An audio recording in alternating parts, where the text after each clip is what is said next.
Today, as the whole world is celebrating how wonderful the United States actually is, we're going to be listening to an album that was made by a band whose members hate the United States so much they decided to make the most British album possible. Credit card? You got it. This is Modern Life is Rubbish by Blur.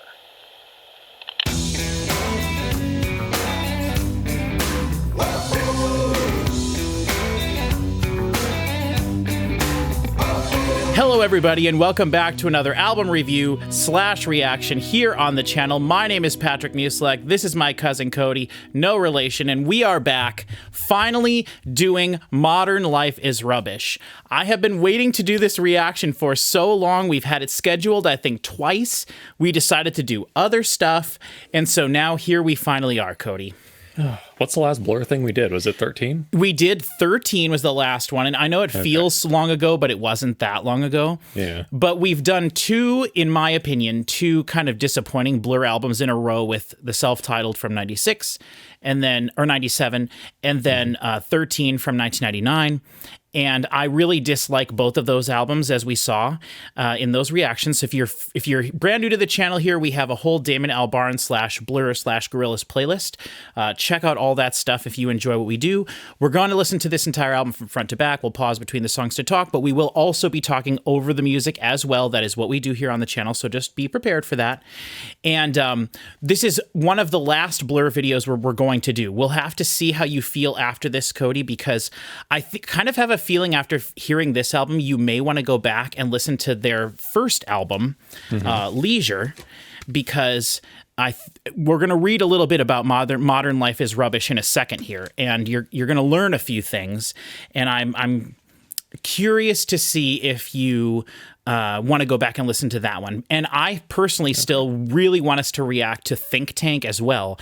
And at that point, if we do that, there will literally only be one Blur album we haven't done, which is their Japanese one that they recorded in Japan, called The Magic Whip. Okay. Otherwise, we would have reacted to every Blur album. So, but we'll see. We'll see what ends up happening. Thank you, everybody, for joining us. Like I said, I'm so excited for this.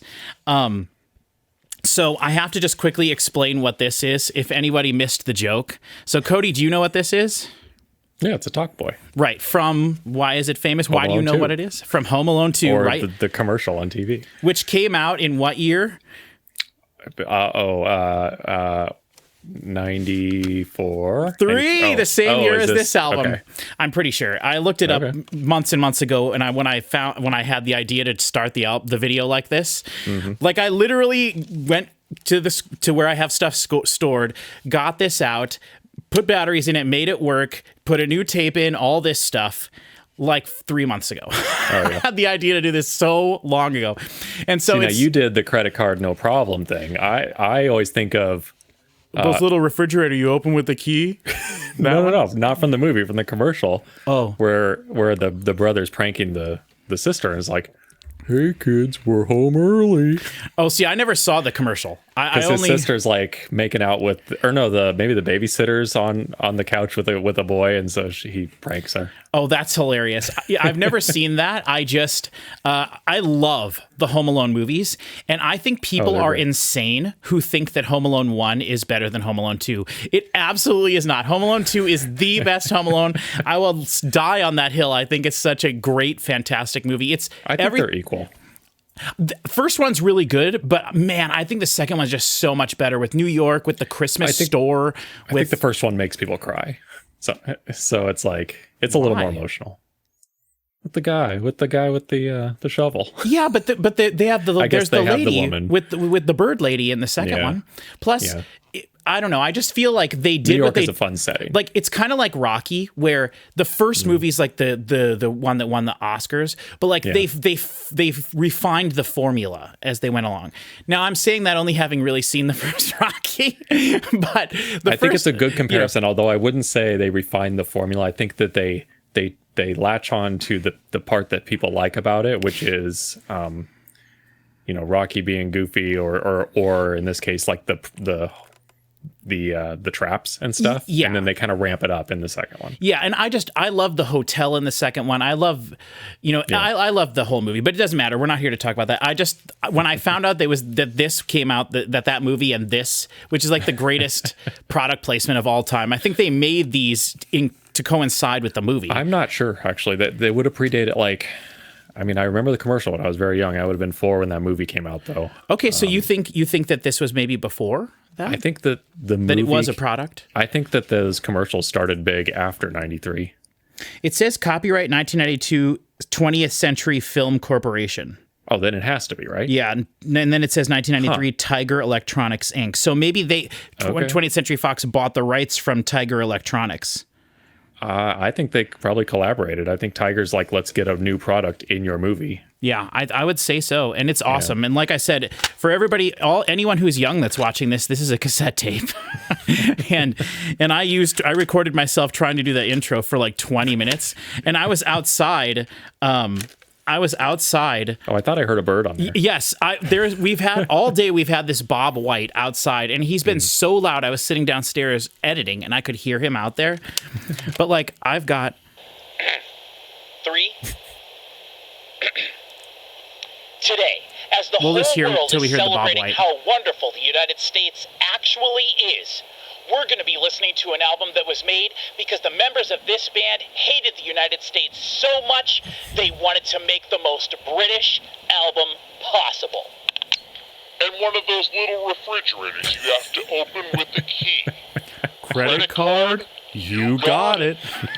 Okay, whatever. No one gives a crap. It doesn't matter. Hold on, did you record, that was your voice slowed down? Yeah. It sounds very accurate to the to the film. So, but anyway, this is audio engineering stuff right here. Okay, this is Patrick's audio engineering high tech equipment. This is back in the day. This is a throwback. So I hope people appreciate that. Doesn't matter. Okay, so everybody join our Discord. Check the video for links and all that stuff. We've also had some people donating to the channel recently, which is something that I have a hard time dealing with, which is why we don't have a Patreon yet. But we've had some people donate crazy amounts of money a lot, not like thousands of see, now I said that and I don't know what people's expectations are, but like we've had people donating to the channel, which is a weird thing, makes me feel weird. More than just a few bucks that you would more toss than just someone, $5, more than $10, more than $20, more than $50. But we have had some people, one person donate $50 as well. So like, I just want to say thank you so much to everybody who's done that. I think we've had 6 people donate. We actually had 14 people try to donate. And when I went and looked at our Stripe account, like half of them, the money didn't go through or something. Oh, no. So I don't know if it's something on my end that's set wrong, or they were trying to use something to pay. I don't know. Did they have like comments or anything with them?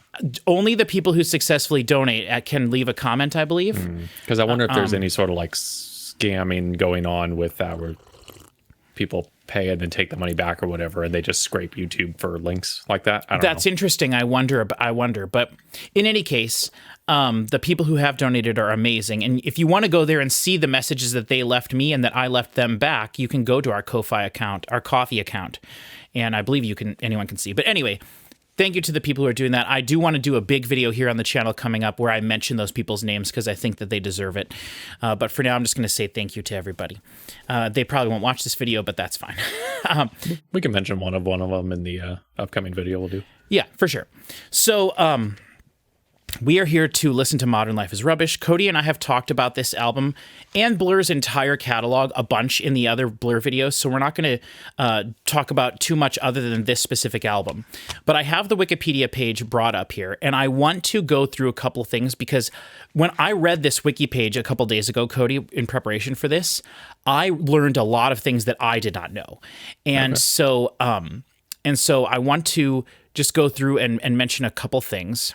So this is before Park Life? Yes. So their first album was called Leisure, and that was in 1991.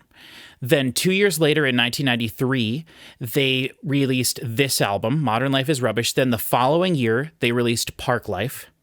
And then the following year in 1995, they released Great Escape. So that's their trilogy of like Britpop albums, and that is why people associate them with Britpop.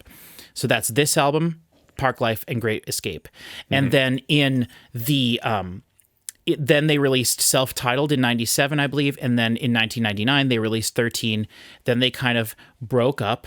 Damon did the Gorillaz stuff. They got back together after the first Gorillaz album to do Think Tank without Graham Coxon, the guitar player.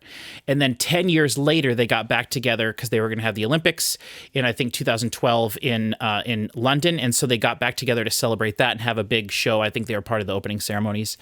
And then they made a new album at that point in Japan, and then they got back together again and did the Ballad of Darren or The Life of Darren, whichever that one is. And that's the first Blur video that Cody and I actually did here on the channel. So we have reactions to a lot of that stuff, as I mentioned, but we're now here to their second album. And you've been saying that you're looking forward to going back to the Britpop stuff. Yeah. And Park Life was my favorite so far. Yes, and to me, I like Park Life a lot, but Great Escape is my favorite. Okay. Yeah, and then I Park like Life is second. Too. I actually kind of fight with myself whether or not this album we're going to listen to today or Park Life is my second, but I think Park Life is my second. And actually Think Tank is also maybe, I fight with those three. But I want to go through and read some of this because I think you specifically are going to get a kick out of some of this, Cody. Okay. So I'm going to read stuff. We're going to discuss stuff here. And I may cut some of this out for the people watching the video. If we're talking too long about something or if this gets too crazy or in depth, just know we're going through the Wikipedia page. I'll leave everything in that's an interesting conversation, but I may cut some of this out. So, okay, so Cody, it says Modern Life is Rubbish is the second studio album by British alternative rock band Blur. And then here's where it gets interesting right away, okay? Although their debut album, Leisure, had been commercially successful, Blur faced a severe media backlash soon after its release and fell out of public favor. After the group returned What'd they do? Well, they say they were bigger than Jesus? Hold on. Well, no, they didn't. Although you're going to hear about the Beatles in this. Okay, so all right. They keep mentioning the Beatles. We're on these parallel things here. And it goes without saying, they never really broke into America until song 2, right? So yes, like all of this stuff, the media stuff you're talking about is all in the UK. Yes. Yeah. Well, the United States hated Blur. Okay. Yeah. So, but we'll get into that. We'll get into that in a second. So Blur, so it says, after the group returned from an unsuccessful tour of the United States, poorly received live performances, and the rising popularity of rival band Suede further diminished Blur's status in the UK. So they released this album. They tried to follow in the Beatles' footsteps and be like, let's get big. Let's release our first big album. Let's go tour America and break into America. And boy, did it not work. And we have talked about in the past Damon's like disdain for the United States for a long part of his career. And it wasn't until he did the Gorillaz that he felt like America, like the US finally embraced him. Yeah. And so we're talking 10 years of Blur albums before that. So that, So do you think he hated the United States and that caused them to have a bad tour, or the bad tour caused him, that was his first taste of America? That's it. That's what it is. Okay. That's what it is. And then also they didn't have their live show like tightened up. And we'll get into it. This is all so interesting to me. Okay. So under threat of being dropped by Food Records for their next album, Blur underwent an image makeover championed by frontman Damon Albarn. The band incorporated influences from traditional British guitar pop groups such as the Kinks and the Small Faces. Do you know who the Small Faces are? The name sounds familiar. They have to have some sort of hit that I know. Yeah, and we've mentioned the Kinks in every video. Yeah. And you like the Kinks. I try to. Right, because that's something that a lot of their music reminds you of. And so I'm so excited to see. I got my possibly my favorite album of all time is the Kinks, Arthur, behind me here. Awesome. So I'm really excited to see if you get more Kinks from this. But okay. And so it says they tried to incorporate traditional British guitar pop groups such as the Kinks and Small Faces, and the resulting sound was melodic and lushly produced, featuring brass, woodwind, and backing vocalists. Albarn's lyrics on Modern Life is Rubbish use poignant humor and Ray Davies' characterization to investigate the dreams, traditions, and prejudices of suburban England. Okay. I don't really know what Ray Davies' characterization would mean. It's just that stereotypically British thing that they had during their British stuff. So basically they're just like Ray Davies was, I believe, an author or someone who was like... Ray Davies was in the Kinks. Oh, really? Okay, so like really incorporating, like not trying to be like Just being U.S. cheeky. and also just like being overtly British, like Okay, sure. not shying away from not having an English accent, like a British accent, still having having a British accent, not a U.S. accent. Yeah. So here is where things get even more interesting to me because I did not know this and I learned a new word. Okay. So it says Blur's baggy-inspired debut album Leisure was a UK top 10 charting record that, according to whatever, it was acceptable. Well, it doesn't matter. That's a quote from some. We don't regard music journalism as real journalism here. They're ridiculous. But basically, the style of their first album is what's referred to as baggy. And I had never heard that before. Okay. Have you heard of that term before? No. So I hadn't either. And so I started looking into it and listen to this, okay? This is going to be like how the Beatles were a skiffle group to start, and the Blur was a baggy group to start. I think it's literally the same. It's a very good comparison. So now I just clicked on the Baggy wiki article. Okay. Baggy is a British alternative dance genre popular in the late 80s and early 90s and generally associated with the northern UK's Manchester scene. So not Manchester, but Manchester. The style saw alternative rock bands draw influence from psychedelia as well as dance music. And so it says the genesis of indie dance was some sort of a thing, DJs playing stuff, whatever. I mean, I always think of like the KLF or something when you're talking about something like that. Right. But And I don't know. I'm not quite sure in this case. Yeah. It says there was basically in Manchester, there was this specific scene that like revolved around like dancey poppy music, but very inspired by like drugs and psychedelic stuff. Okay. And so like, that's kind of what we're getting here. Okay. And Manchester itself is a whole thing that has its own Wikipedia page.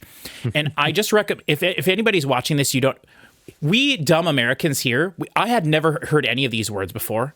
And so I was like, what is this? And so I went down a bit of a rabbit hole, like looking at all this stuff, and I found it really interesting. And I would love to see a YouTube documentary or some documentary about all of this because it's fascinating to me.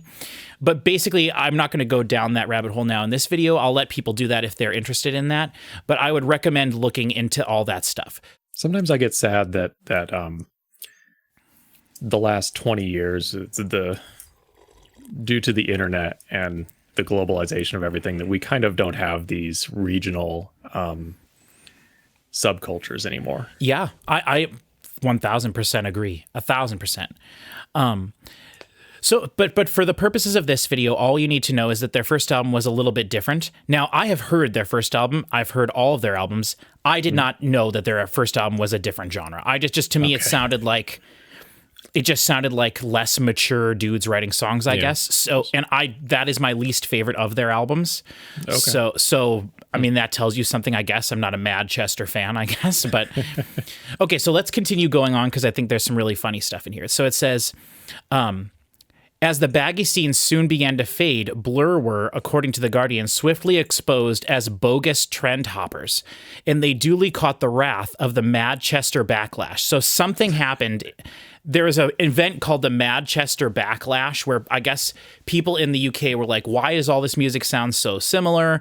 What is all this? This is like disco backlash in America. Kind of. It's like, this is too much. We need something different. And so then there was the like, specifically, it's going to mention the band Suede, which, if you remember, their lead singer was a lady, and she was Damon's girlfriend, and they broke up in 1999 or 1998, and that's what their whole album 13 was about, and why it was so sad and stuff. So that was based on her, but that's future stuff. For all we need to know now is that Suede, the band, had like this completely different approach to music. It was much more serious and grungy and stuff. So Suede was their rival at the time before Oasis. Yeah. And then he started dating their lead singer. Yes. Yeah. So this is just all interesting stuff to me. So further, following their fall from public favor, the group found out that they were £60,000 in debt, mainly due to mismanagement. So they hired a new manager to recoup losses and were sent to their record label, Food, to the United States, they were sent by their record label to the United States as part of a roller coaster tour. To coincide with the start of the tour, Blur released Popscene as a single. The new release showcased a significant change in musical direction as Blur traded their shoegazy-derived sound for one influenced by 60s British guitar pop. So that's talking about the time in between this. So then it says the 44-date tour of the United States left Blur in complete disarray. According to writer David Kavanaugh, dismayed by the American audience's infatuation with grunge and the lackluster response to their music, the group frequently drank, and members often broke into fistfights with one another. Homesick, the tour instilled in the band a contempt for everything American. Damon Albarn later said they started to miss really simple things about England, and he listened to a lot of tapes of English pop group The Kinks throughout the whole tour. He later stated that the only pleasant memory he had on the tour was his time spent listening to The Kinks' 1967 single Waterloo Sunset. Do you know that song? Yeah. Okay. Yeah, I think it was kind of the Kinks had several eras, and they had like You Really Got Me in the early 60s. Okay. Now I know who they are. Okay. Yeah. But Waterloo Sunset was more a transition, I think, to this era, which is 1969, and then they had like from there they went into like Lola and stuff like that in the 70s. Yeah. So they had a lot of different eras, but that would be like the kind of era of Kinks that I like, and that reminds me of Blur. Okay, so awesome. Very excited for this. Okay, so it says, upon their return to England, the group discovered that the attention of the music press had shifted to Suede. The newcomer's success displeased Blur, who, in Kavanaugh's words, were inclined to feel that every record Suede sold was an affront to human decency. After many poor live shows, which Blur members often performed while drunk, in particular one at a 1992 gig that featured a well-received performance by Suede on the same bill, Blur were in danger of being dropped by their record label. So basically, now is I want to take a quick break here from Modern Life is Rubbish to just talk to everybody watching.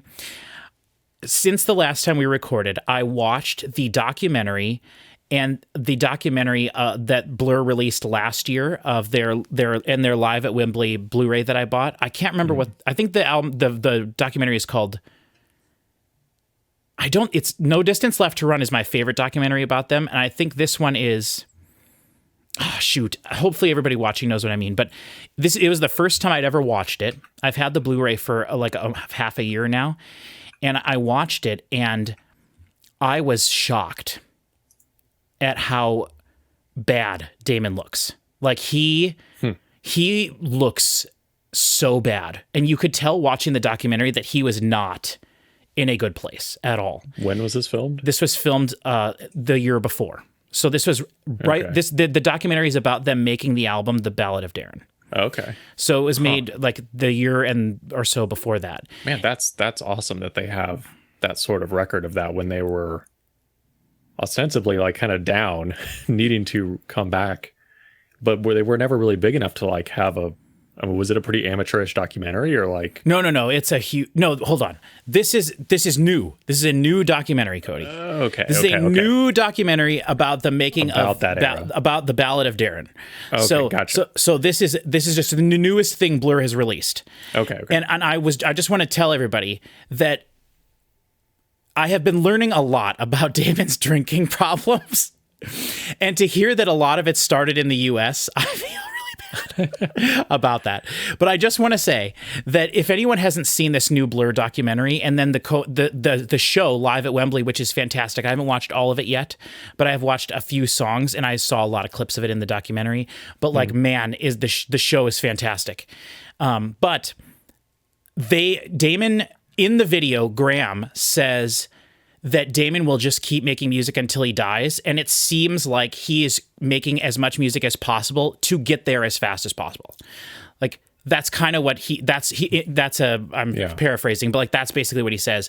And I mean, watching the documentary, Damon looks like he's 85 years old. He looks so, I mean, this man is one of my musical idols, and I have seen much footage of him from throughout the years. He looks terrible. He looked now maybe he's completely different now. This is like 2 or 3 years later. But like at the time when they were filming this, he's like bawling through half the documentary. He looks heavy. Like he just seems like a possessed person, so depressed and very possessed. And like they would be recording stuff and he would be writing songs for the Gorillaz, like sitting in the room with everybody, just sitting at the piano. I was going to ask how much like Gorillaz creeps into that. I don't think it's the Gorillaz specifically. I think it's just that like he literally cannot be around instruments without writing something new. Yeah. And in the documentary, Graham talks about like, that is the way that he copes with stuff. Like if something's bothering him, he writes a song. And he said throughout the entire process, there was literally not a second where he didn't see Damon writing a new song. And that tells you all you kind of need to know. But like, it was very jarring for me to see this because it just looked terrible, just so terrible.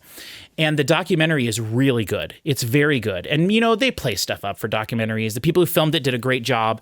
And they actually focused on the bass player, Alex, a lot. And I feel like he's gotten the least amount of attention throughout Blur's entire career.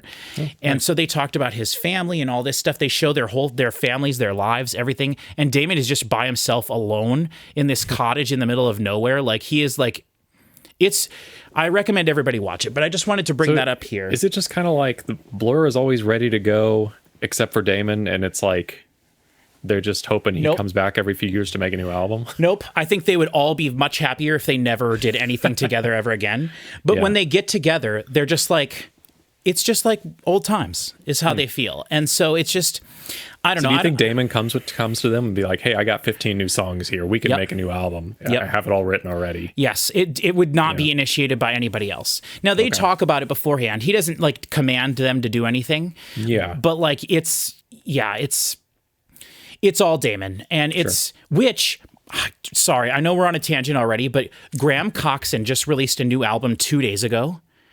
And it is the best thing he's ever released. Oh, wow. It is phenomenal. It sounds just like Blur stuff, but it's just him. And I was listening to the first 2 songs and I was like, this is so good. I'm going to stop just in case we somehow react to it.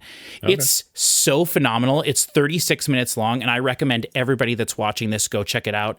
By the time this comes out, it will be a week or 2 old, but like it's phenomenal. It's so good. It sounds fantastic. The playing is obviously phenomenal. And he's been releasing music. It's like Graham and Damon switch places. Wow. And Graham is now the like dour, like crazy, like person. And Graham is just like happy, smiling. He's got this other group with, I think, his wife in it or something. And they've been touring for years. You know, it's so weird what happened to them. And it's almost like Graham was like, if Damon's going to do this and follow down this path, I'm going to take it upon myself to write like phenomenal music and just like represent Blur in a solo project like this. It's so good. So, okay, I'm so sorry. So let's get back to this. I wanted to put that in and mention it because I think it's so interesting. But okay, so now we're talking about the recording of the album. So it says, Suede in America fueled my desire to prove that to everyone that Blur were worth it. There was nothing more important in my life. He felt the popularity that American grunge music was enjoying in Britain at the time would soon fade, and argued that Blur would embody a renaissance of classic britpop on their next album, which is definitely true. That's what happened. Although I don't think British people hated grunge, but Britpop became the biggest thing over there for quite a while. Let's see. It said that was his vision, right, to do that. But their record label, which was called Food Records at the time, their record label disagreed, and so it says he argued with Al Barn over the proposed change in Blur's image. They gave Blur the go-ahead to work on their second album. So the band successfully recorded 4 songs, but were worried about working on in the same conditions because they just were hating everything about it. And so they were abandoned. And so in that big box that I have up there, Blur 21, it wasn't until they released that they released those 4 songs. So those 4 songs are actually, I believe, included as part of this album on the on this, which is my Blur 21 version of this album. So they have, I believe they're on here. It might also be in like, there's a rarities disc as well. But so it says, work resumed on the album due to a chance meeting with producer Stephen Street, who you might remember as the guy who produced all of their other albums, who had previously worked with the band on their 1991 single There's No Other Way, which was their biggest song, I believe, from Leisure. So with Street now producing the album, Blur recorded a mix of material spanning both the period immediately after the release of Leisure and their 1992 tour. While the band members were pleased with the recording session results, that same guy that they showed their music to before, after hearing the songs, told the band that they were committing artistic suicide. Although dejected by his response, Blur gave the record company the completed album in December of 1992. The label rejected the album and instructed the band to record more potential singles. So they said, no, you guys still suck. So Damon Albarn was like, okay, fine. So he went into the studio on Christmas Day and wrote the song For Tomorrow, which is the biggest song off of this album. Okay. Although the album made the record label feel better, they still didn't feel perfect. So they went back into the studio and recorded the song Chemical World, which was their next single off of the album. However, Blur refused SBK's demand of re-recording the album with American producer Butch Vig. So they were like, we like these songs, but we want you to go to the US and re-record all these songs with Butch Vig. Who was the guy who was working with Nirvana, if you're this label was not interested in having them unless they got big in America. Yes. Well, there's a twist with that. Basically, they get shut down. So basically, that's kind of what was going into all of this.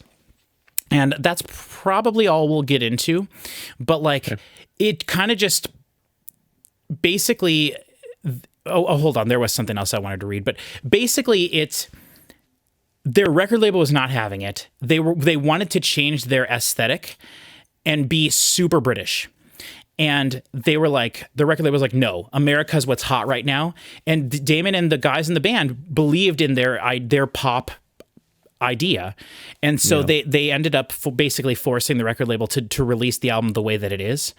And it's very interesting that's because you listen to the album, you wouldn't know that it was like obviously all of this stuff. So, okay, so let me see here. There was a few other things I wanted to mention. So it says about the lyrics on the album, deriving from the biting humor of Ray Davies and the bitterness of Paul Weller, Albarn's lyrics on Modern Life is Rubbish are a social commentary and satire on contemporary suburban English life, which you and I are familiar with from their other albums. Mm-hmm. The overt Anglo-centricism of the album was also a retaliation against American popular culture. And then it says that Alex James later explained, it was effing scary how American everything had become. So the whole thing was a effing two big fingers up to America. It says it's a thinly veiled concept album as a London odyssey crammed full of strange commuters, peeping Thomases, and lost dreams of opening the windows and breathing in petrol. It's the Village Green Preservation Society come home to find a car park in its place, is how they describe the album. Before this album. Oh, really? Village Green Preservation Society? Interesting. Okay, so this should all be speaking to you very much. Yeah, right? And Ray Davies, you mentioned he was in the Kinks too. Right, you met Ray Davies. The other guy, Paul Weller, was in the Style Council. Well, yeah. Style Council looks like his big one. Mm-hmm. Yeah. So all this stuff is interesting. There's a section in here too about the artwork, which I think you said you enjoyed, right? With the painting, we talked about it in another video. It's pretty cool looking, yeah. So there's a whole thing in here about that. If anyone's interested in it, it's kind of an interesting idea of how they got and everything. And then basically the rest of the article is all sort of like, at the time when the album came out, people were like, this is weird and interesting. But just a few years later, they were like hailing it as like, this is awesome. And now it's looked back as like, people consider it one of Blur's best albums. Oh, okay. And it's in like the Rolling Stones top 100 albums of all time list. It's in, I think the album cover is one of the top greatest 100 album covers. So there's a lot of people really look highly on this album, as do I, but yeah, so we don't have like a breakdown of all the songs or anything like that, so we don't have to do that. However, there is one other thing we have to discuss, and I'm sorry about this, but so this is me being disappointing to myself. So what we're going to listen to in this video everyone, what you're going to be hearing is the ripped version of this CD, my actual 1993 copy of this album, the way that it is exactly on the disc. I ripped the whole thing exactly the way it is. However, one interesting thing is, and as I mentioned this in our last Blur video, the first Blur CD I got was their greatest hits, right? And just to prove that I'm a super fan, here's the Blur greatest hits DVD that includes all their music videos as well. So I have both of them. Mm-hmm. But this disc is the first Blur stuff I heard. And the version of For Tomorrow on this edition, the single version of the the version of the song that they chose to include on their greatest hits is the extended version. So it's 6 minutes long. It's an extra minute long. Basically, the first version is around 5. The album version is around 5. This extended version is like 6:01.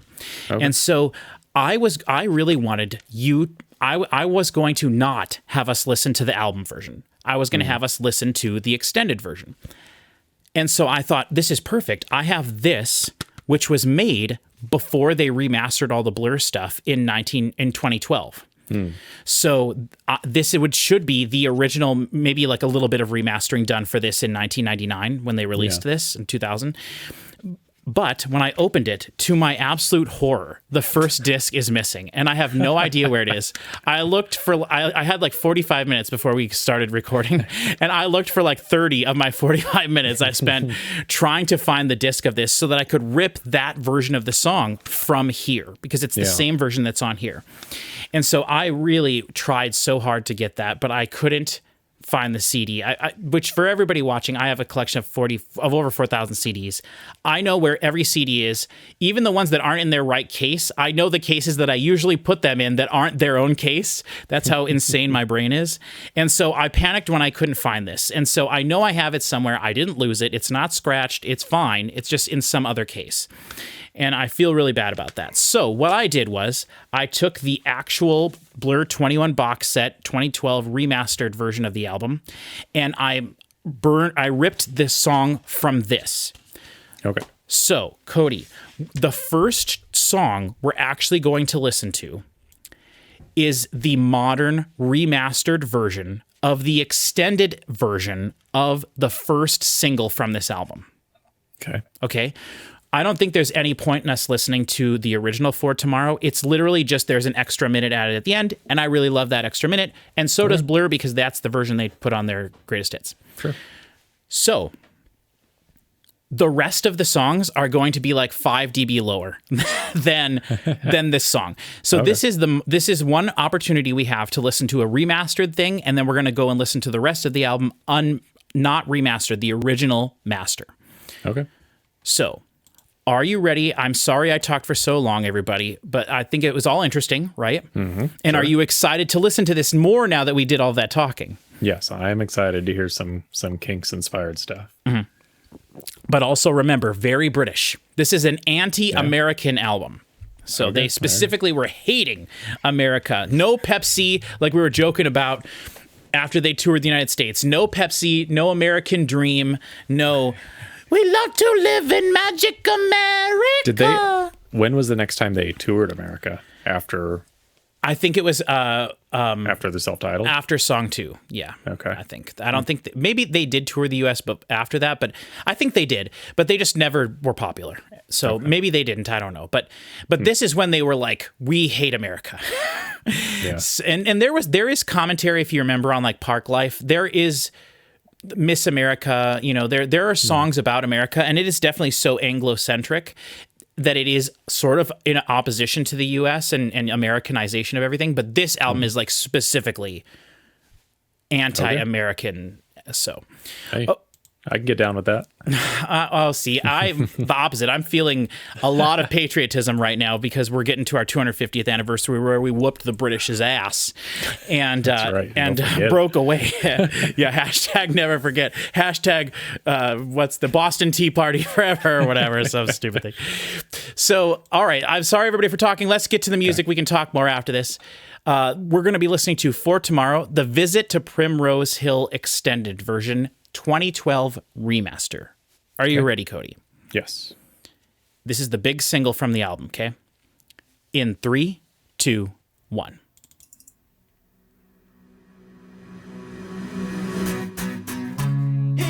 20th century boy with his hands on the rails, trying not to be sick again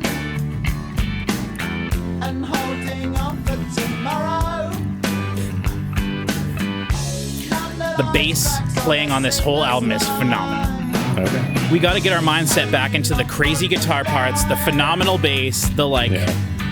And so we hold each other tightly. I'm curious if you've heard this song before and just didn't know.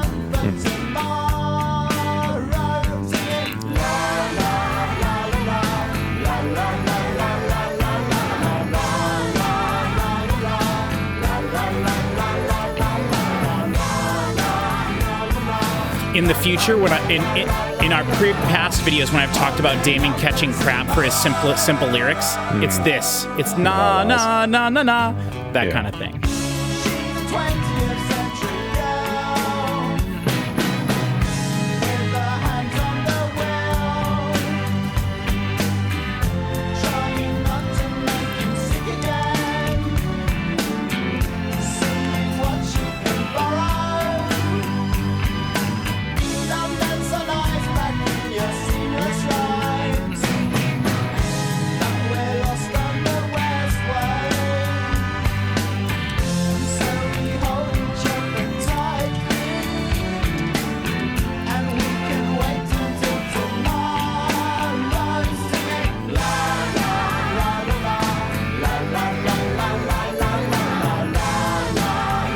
Getting any kinks from any of this?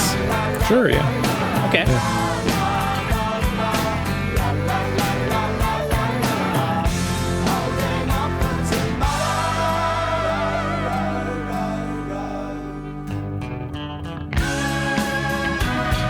But this also feels like it could have fit into Park Life, or what I know of For sure. that era of Blur. Yep.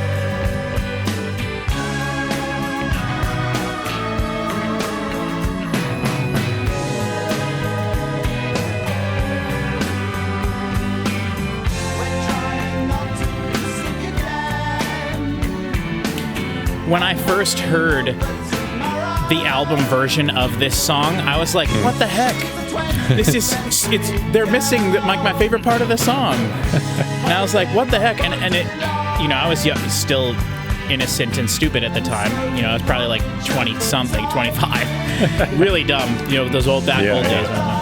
So, but I'm happy I know now what was going on.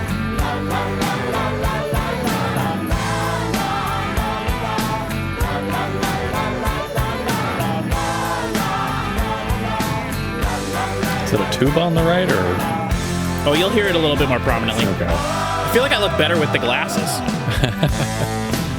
Okay, this is the extended part. Okay. So it's saxophone, baby. It's so low. Yeah.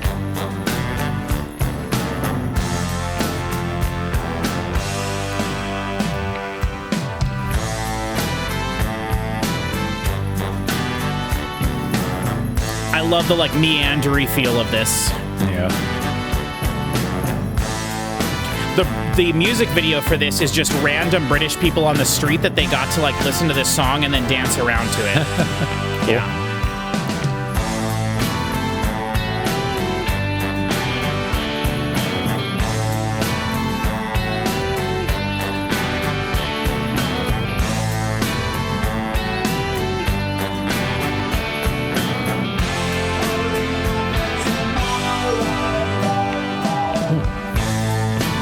Cool effect. Yeah. I feel this groove so much. I love it. And you know how much I hate saxophones, but I've always said, except for Blur, they know how to use a saxophone. Because they just use it as a rhythmic thing. Yeah. Here we go.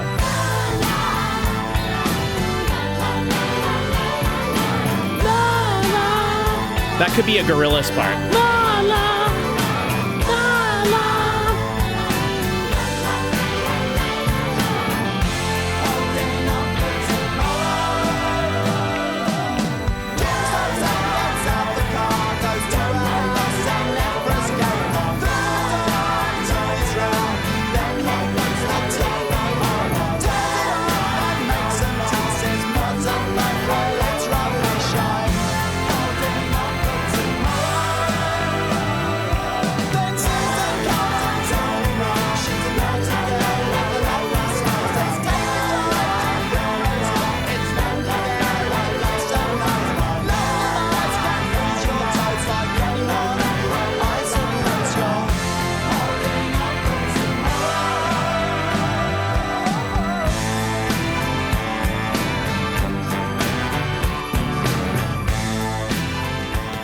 no.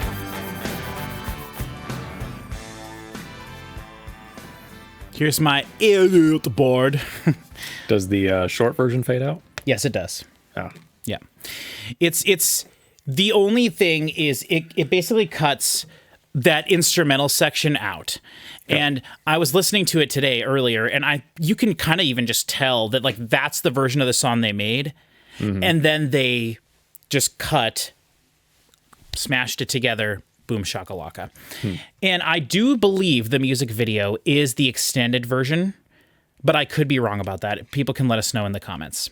Yeah. So, okay, what are your thoughts, Cody, having heard that? It was good. I mean, even considering the length of it or whatever, I'm kind of surprised that was like a hit as like a single. I don't know. It didn't really stand out as a big. I mean, I guess it's kind of catchy with the la la la's, but yeah. I mean, I liked it, and I like the extended version. I think that added to it a lot. So. Yes, and I do believe on the radio they probably played the album version. I'm sure, but that's why this is called the extended version. But it was like it says on here that so the Visit to Primrose Hill extended version was the first track on the For Tomorrow single, which was released in April of 1993. Okay. So they were still releasing CD singles with the extended 12-inch version on there or whatever. Yeah. But even considering like imagining it without that extended part, like, I don't know. I guess we'll see what the rest of the tracks are like, but I don't know. Yeah, it was good though. Now in context with everything we read on Wikipedia, I think it's interesting that was the single because there really is no electric guitars on that. That's like there's no trace of American grunge in that. No. That there is nothing like that. It's acoustic strummed guitar basically the entire time, which is I feel like something that was the grunge movement was kind of that was kind of the antithesis of it. Now I know 90s music is very acoustic guitar, like open mic style of thing, which is one of the things that I personally don't like about the 90s grunge music, but there's 90s music, not 90s grunge, 90s music. But grunge is, I've said before, like one of my least favorite genres of music because some of it is just the most awful trash I've ever heard ever. It's just so terrible. But that's not including huge things like Metallica. And then I'm just so unfamiliar with so many other things like Alice in Chains. I don't know any Soundgarden or anything like that. So Nirvana. Yeah. Well, Nirvana. Yeah. What was I said Alice in Chains. Nirvana for sure. Yeah. Yeah. But anyway, we're not here to talk about that. We're happy to talk about this. So, but I do think that's interesting that there wasn't any of that on there. Now, I do want to say as well, since we listened to that, we are listening, so that everybody watching knows, we are listening to the U.S. release of this album. The U.S. release of this album included the single Popscene on it. And it included, I don't think the British version included the 2 bonus tracks. And interestingly enough, Cody, on this version that we're listening to, track 15 is Popscene. On the British version, there's only 15 songs. And it goes from track 14, Turn It Up, to track 15, Resigned. And that song is 55 seconds longer because it includes commercial break at the end of the track without splitting it into a separate track. Okay. So for the US edition, they split off the outro of the album into its own track, and they put the song Popscene before the song Resigned, which is the true, real, like final song vibes, final song of the album, according to them, because that's the way they wanted it. And then there is, interestingly enough, because people are so hilarious, there is 67 tracks, or however many tracks, from track 18 through track 66 is 4 seconds of silence.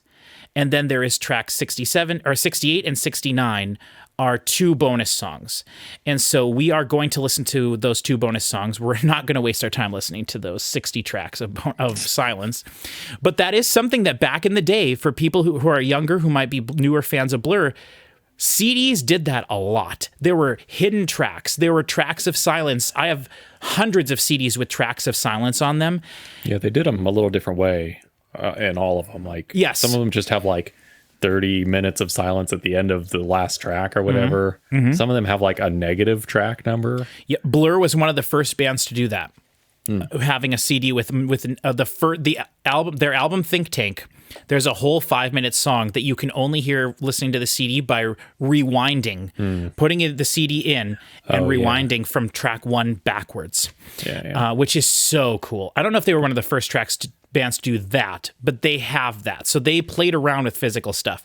Now in this one, most CD players are going to make you push that button 50 times to get to them. They are. Now, after a certain time, I think after probably the late 90s, you could go back from track 1 and hit back, and it would go back to the final track on the album. But you are absolutely right. So many CD players, you got to... It's as bad as queuing up a cassette.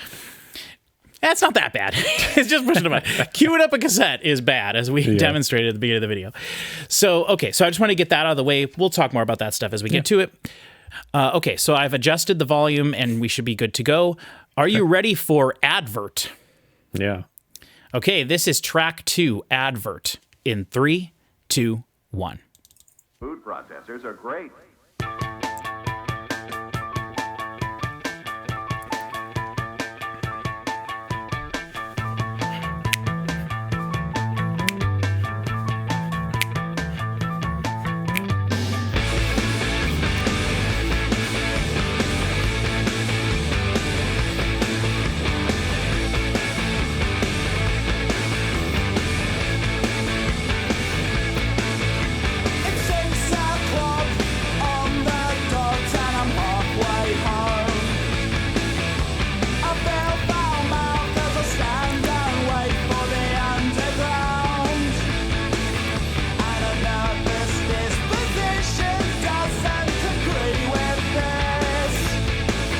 If you want to pull up the lyrics for the songs, you can.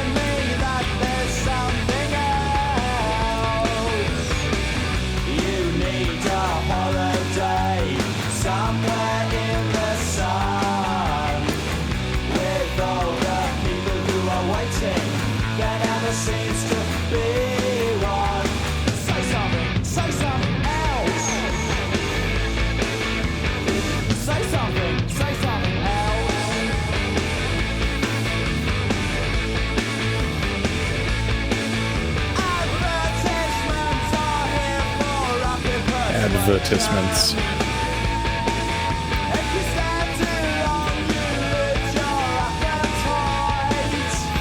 Interesting, right?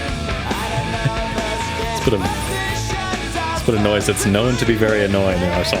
I know, and imagine if you're driving, looking around like, where's it at? Yeah, that should be illegal. I agree, actually. I know my mom would agree with you.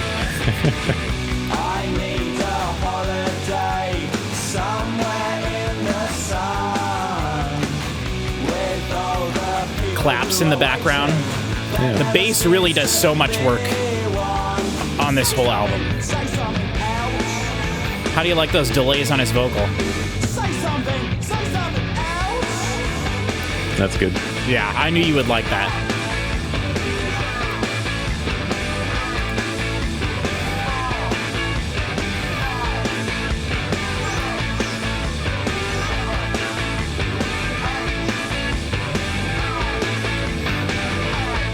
Is that just sliding up and down the guitar?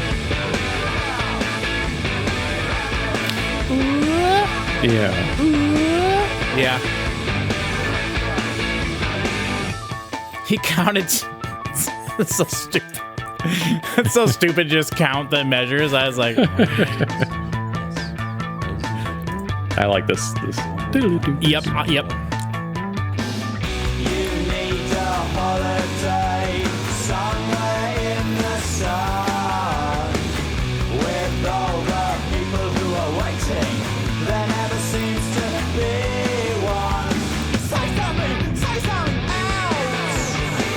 I feel like this is very punk inspired, you know?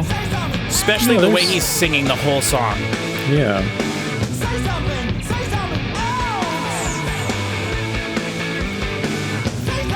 I mean, it kind of reminds me of some sort of like 70s Devo stuff where they're kind of interesting, okay, barking out lyrics like that and also reading advertising slogans.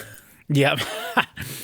So I'm really curious if you enjoyed that song more than the first one, and how you felt about that. I think so, yeah. Okay, I'm really curious because to me, one of the things that, well, I don't want to say that yet. I'll say that later as we get through the album more. But that song definitely had more of a grungy feel to it with the guitars, like very droney, you know, and especially with the suede, they mentioned shoegaze, which is something that the exact definition of has always sort of eluded me, but I can hear it when I hear the phrase. I hear the music in my head and I kind of just go, I'm not sure I enjoy that.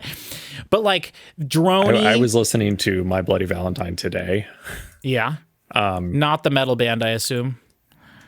The shoegaze band, right? Well, there's a metal band called My Bloody Valentine.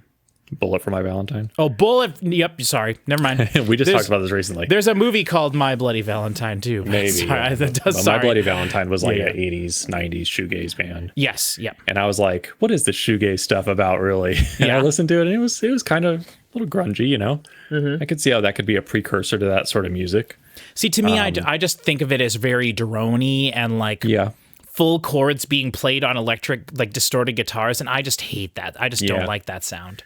I wouldn't say I was into it very much. But still interesting.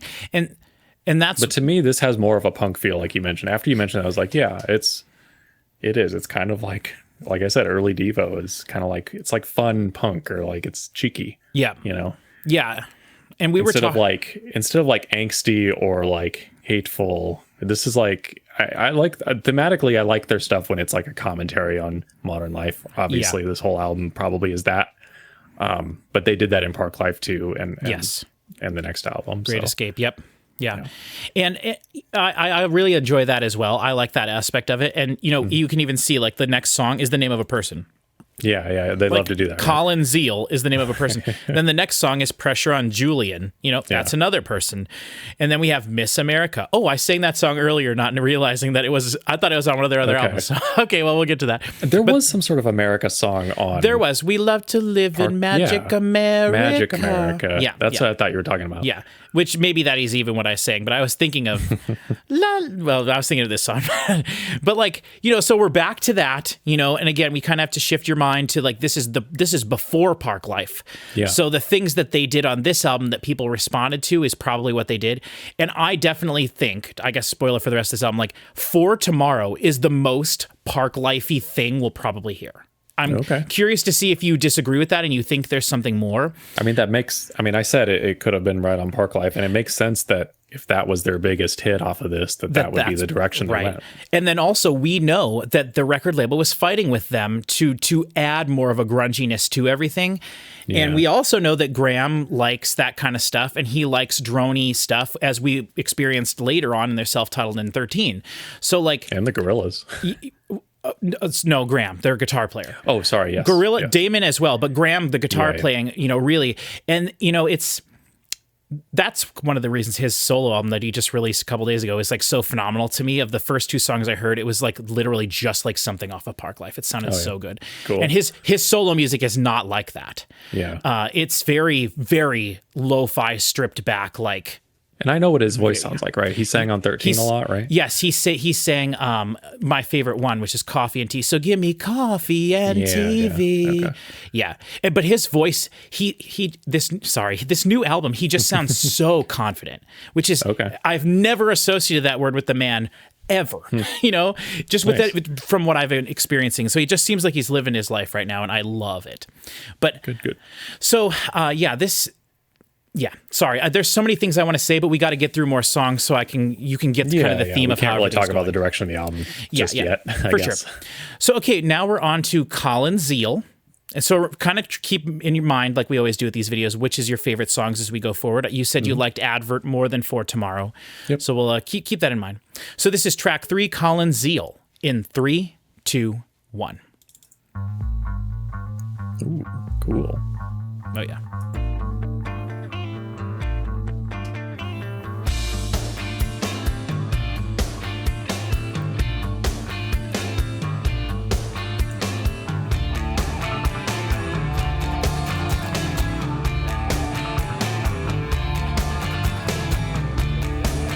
That guitar part always reminds me of Hotel California. for some reason. Collins who knows the value of mass appeal. He's a pedestrian walker, he's a civil talker, he's an affable man with a plausible plan. Keeps his eye on the news, keeps his future in hand. And then he looks at his watch, he's on time, yet again. More strummed acoustic guitars. Looks at his watch, he's on time, yet again. He's pleasing himself, he's pleasing himself, he's so pleasing himself. That bass, man. I got the. Yeah. Oh, Alex James just kills me when he has to be the he has to be the most important bass player in any band that I enjoy a lot. You know what I mean? Like, Yeah, sure. I can't say he's the greatest bass player of all time. I know there's people that exist better than him, but like, man, in terms of like, if you took him out of this band, the songs would not be the same. Yeah. It just is crazy. Love him. Love the guy.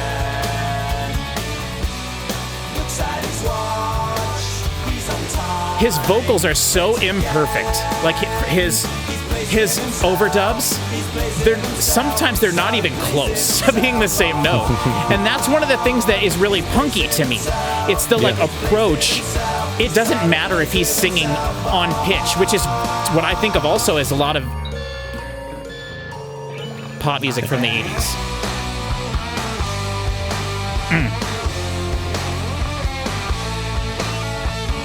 Yeah, I mean, New Wave has like a punk aesthetic to it. Yes. A don't care, feeling. Yeah. Now remember, we are listening to the original master now, not the remastered version, which I prefer. A little bit more dynamic. So, yeah. Okay.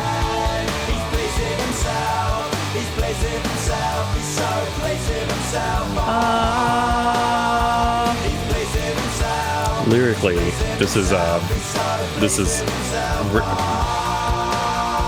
I'll tell you about a Kinks song after this. Okay. This is Okay. extremely similar to. That's awesome.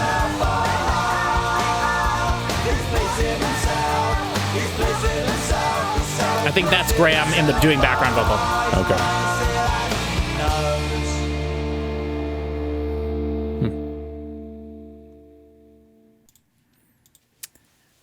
Okay, so Right. similar. So far, that might be my favorite now. Interesting. Okay, I think that's the best sounding song we've heard. Okay. All right. Now, we didn't listen to the For Tomorrow mix from the album, but it's pretty similar. It's a different type of a song, but like I think that one sounds really good. That song sounds way more modern than the first two songs, I feel. Okay. Just the way it was made, the layering they did to it and everything, it sounds very modern to me, which is really great for something that came out, 30 or 23 years ago. So, Sure, yeah. So lyrically, you said similar to a Kinks. Yeah, the Kinks, I looked up the year, 1965, they did A Well-Respected Man, which is, you may have heard, it was a hit. Okay. But it's about a man going around town. He's a well-respected man about town, doing the best thing so conservatively. That sounds like Blur. If you just read that to me, I'd be like, that's Blur. Exactly, I know. And I looked up the lyrics of Well-Respected Man too, and it's just him going about town. He's so fine, he's so healthy. And it's exactly this song. Yes, 1000%. So that's awesome. That's great. They are wearing their influences on their sleeve here. And absolutely. It's an influence you have talked about in every one of their videos. And the whole time I've been so excited to listen to this album because I'm expecting this to be your favorite Blur album. Okay. Like I've been thinking it the whole time since we did Park Life. I was like, oh God, you would love Modern Life is Rubbish. And that's why I was so excited when I found you a copy of the CD too. Which it doesn't matter, but we buy stuff for each other all the time. And I was like, this is you never see Blur CDs. By the way, what a weird thing to find. Never charted in the top 200 in the US. Yeah. Well, Blur just, they got popular later, so people bought theirs. I bet after Song 2 got big, their previous albums started showing up in stores. Yeah, for sure. So there you go. All right. Colin Zeal. Okay. I love this. We're getting to good stuff. We're getting to some goofy songs, and I love it. Okay, this is Pressure on Julian. Ready? Mm-hmm. In 3, 2, 1. Let me know musically if stuff reminds you of the Kinks as well, then. Okay. If you can... Okay, it sounds so good. That bass is so prominent. It is.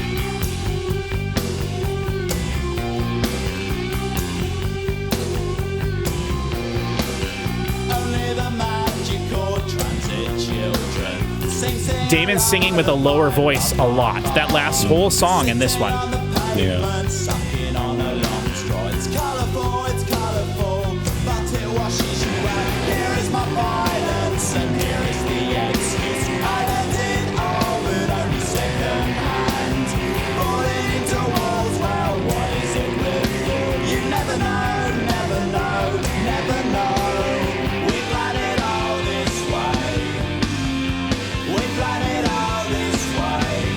I love Graham doing background vocals.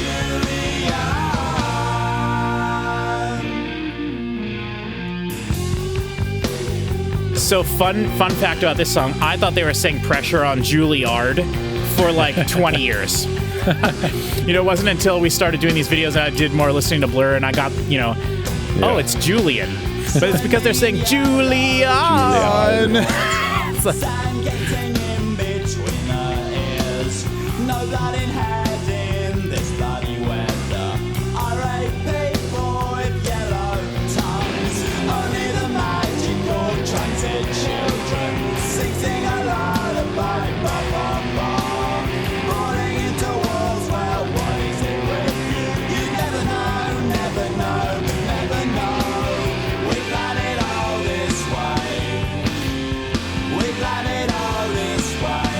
now, on this song, the chorus, it feels to me like something drops out and the chorus gets smaller because the verse is so big. So see if you notice that on the last chorus.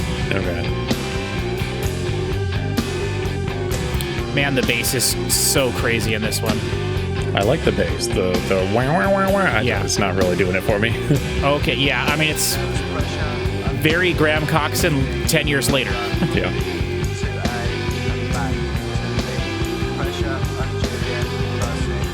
Uh-oh.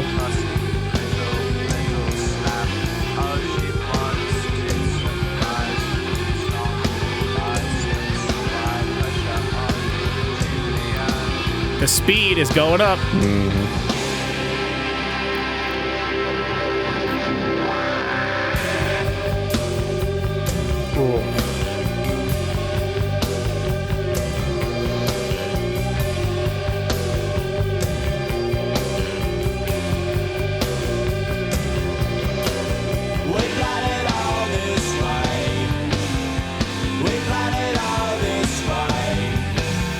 So on the last chorus, the bass player plays something different, which doesn't give it that feeling. Oh, okay. Sorry, I know I can't. So is the bass changing up in the middle of it? With the bass, he plays like an octave above during the first two choruses. Okay. And what I just did to you there is exactly what my mom gets mad at me for when we're driving around looking for garage sales, and whichever one of us is driving, you're like, oh, there is a sign. I just did that to you while we were listening. But well, for what it's worth, I didn't notice that when I was listening to the first two choruses. It didn't stick out to me. So. Right. So that's kind of the thing that probably people wouldn't notice until you have it pointed out to you. But I really notice stuff like that in music, and it happens sometimes because, well, every time it happens because the musicians are playing something different. Mm-hmm. And I feel like as a song arranger, as a person arranging a song, the chorus, unless you're doing something special with the chorus should feel bigger than the verses, in my opinion. And for example, on Advert, it didn't. The chorus was intentionally felt lesser than the big dun dun dun dun da da dun dun dun dun, and then the chorus was not that. It was much more laid back. So in that case, you can get away with it. But in this case, I feel like they went from doing the thing and the kind of floaty feeling to the snare going and less kick, and then the bass hitched up an octave, and you lost the meatiness of it, the like drive of the song. Okay. And it felt like the song was supposed to get more intense, and it didn't. And I think in modern music, they would just like double the bass, add like a synth bass, like a subsonic bass thing underneath it. They would add things to the song to not make it feel that way. But because this was done when it was done, in a time where music wasn't thought of as this perfect thing, and they weren't going for that anyway here anyway.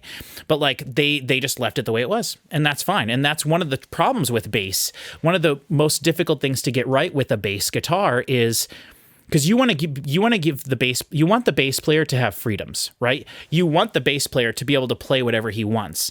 But one of the problems with bass is if you spend a lot of bass players nowadays, especially in heavy music, you just chug, right? You do.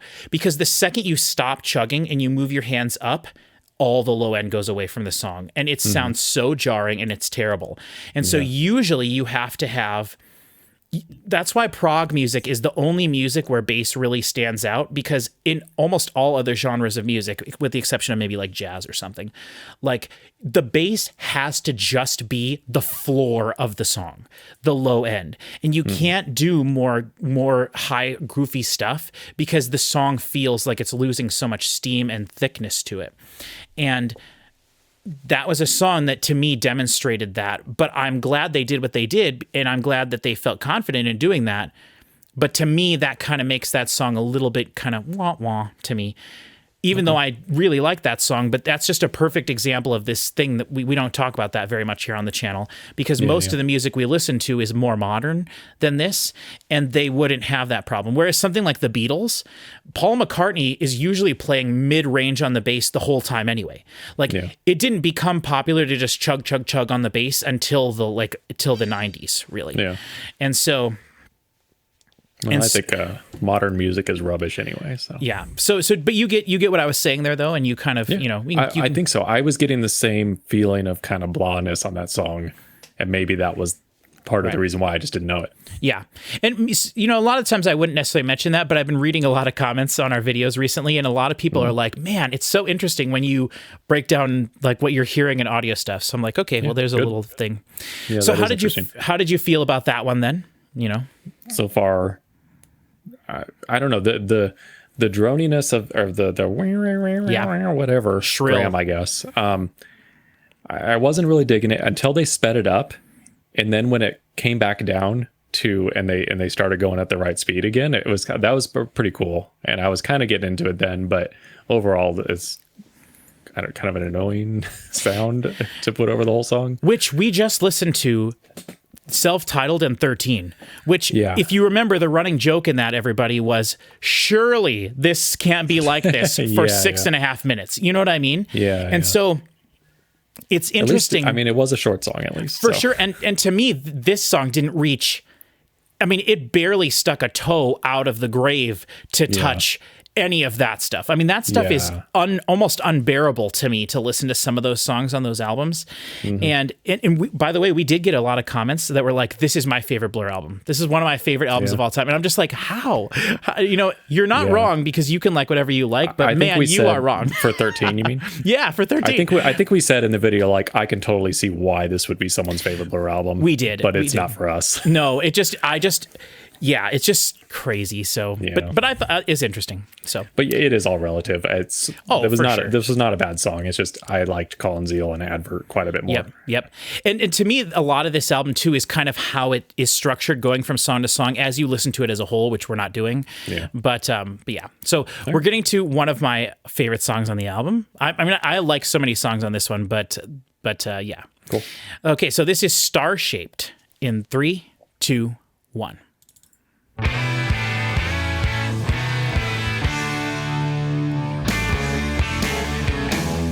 What's with you so behind the collar?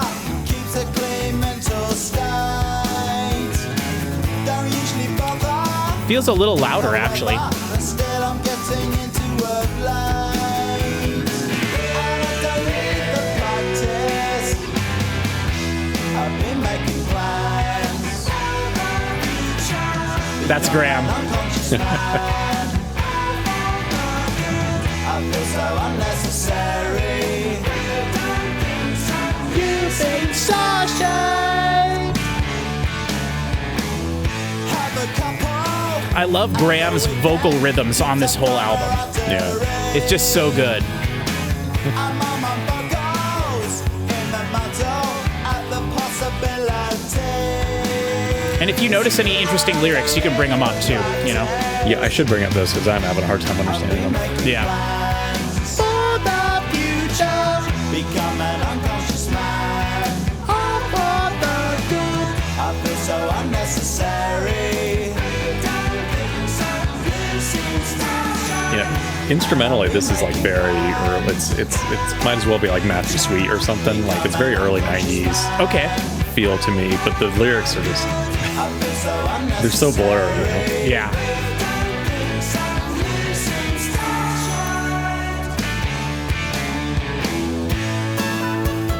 Oh, I knew you would love this song. is that a little melodica or something? Yep. Something.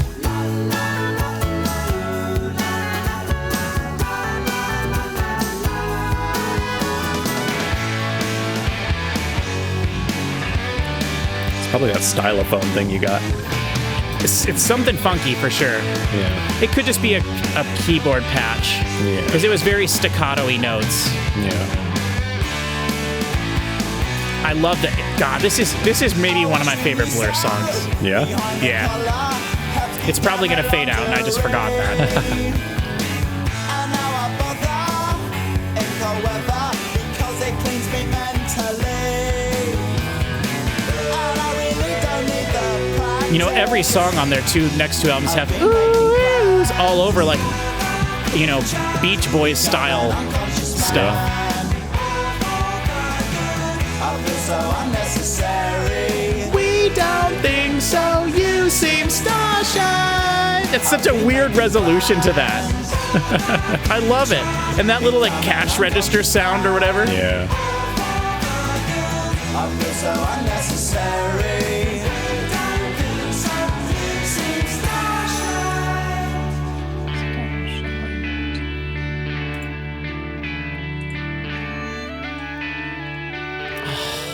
Clarinet in there. It might have been a clarinet. Do do do do.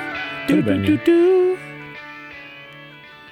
I'm not gonna count that as a fade out. I don't. No, it ended probably. Nah. Cool. So, how'd you feel about that one? That one just That makes was me good. giddy. The vocals, I love the vocals in it. Just Wait. Yeah, but then the verse too. It's like ba da da da. Ba da da da. It's, You know, which is kind of what the instrumentation is doing too before it. Ba da da da, ba da da da. Like it's so. That's a pop song. yeah, That is a pop song. It's Like a great melody. Yeah. Oh, yeah. And then when it comes in at the end during the bridge and they do the like again, I just literally did the same thing every time, but you knew what I meant. Yeah, yeah. Because it's the same thing, but like, oh, it's so good. And then we don't think so. You seem star-shaped. Like it's Yeah, such a weird resolution to that. It was fun, and the lyrics are just all about the banalities of day-to-day life. Stop me if you've heard this one before. See, and I was wondering if Starshaped, if it was like more of an anti-US type of song, but it's just a British thing again. I guess I didn't see what specifically about the star. I feel so unnecessary. We don't think so. You seem star-shaped. Well, that could be about a million things, but I mean, it probably is about British. I just thought, Star-shaped is a sort of melancholy pick-me-up as the worker is being praised. Oh, so it's coming from his company, so it's just like your company giving you a pat on the back. No, you're great. Hey, you're this week's the employee of the month. You're star-shaped. Exactly. Yes. Yeah. Oh, I love it. It's just about a guy going to work, which is awesome. You know, it's awesome. Exactly. Yeah, that's my favorite Blur stuff, and yeah, that melody of the lyrics and the guitar and stuff. I think I mentioned it sounded very like typical of the time, but it was doing like interesting things in there. Mm-hmm. Just like it was just stopping and starting when you wouldn't necessarily expect it and stuff like that. It was and cool. then during the bridge, there was actually like after the really pleasant like do do do do part. Mm-hmm. which was very Beatles. After that part, it got like heavy almost for a second, where it was like bigger, chunkier chords, and it was more like power chord stuff. And it was like, oh, this is cool. And it let the song breathe a little bit. And then it went into a third verse, which, man, I can't tell you how much I love a third verse in a song. Like, just especially stuff like this, you know, when they're just doing the like, you know, have a cuddle and the zuffa, whatever, like, right away. Like, it's just nice, and it's a good melody. And so to go back to it after a bridge where you did a little musical breakdown and then a heavy part, it just is cool. And I love Graham's, like, the Damon and Graham, like, back and forth thing. Yeah, you know, me too. You seem star-shaped. Like, it's just that resolution is really weird. Like, if Chris were here, he'd be like, I don't like that. He'd be like, I don't like that, because it resolves in a really weird way. Well, it's like, and Graham says a really short line right before it, and it's like, and then this is the we don't think so. You normally seem it was star-shaped. like, so like, and all so Damon for the good. The other lines are like Damon sings like a medium length line, and then Graham sings a couple words at the end, and then this one's like, no, we don't think so. You seem star-shaped. It's like, right, like, because it's so good. It really is so good. That might be a top 5 Blur song for me, really. I will say, I don't listen to this album as much, and I haven't throughout my Blur enjoyment. Yeah. I have not listened to this album as much, so I'm really happy that I've been able to like sing along with all the songs and been into it the whole time. Now, I will say the second half of the album I'm less familiar with, because whenever I put this one on, I don't make it all the way. Yeah, but usually after I get through Intermission, I'm like, oh, I gotta take a break. But that's right. Yeah, they got an intermission. That's probably just because of how badass Intermission is. That's right. Okay, we are now to Blue Jeans, which is a very American thing. Sure. Yeah. So we'll see. Do you have the lyrics for this one pulled up? Yeah. Okay, this is Blue Jeans in 3, 2, 1.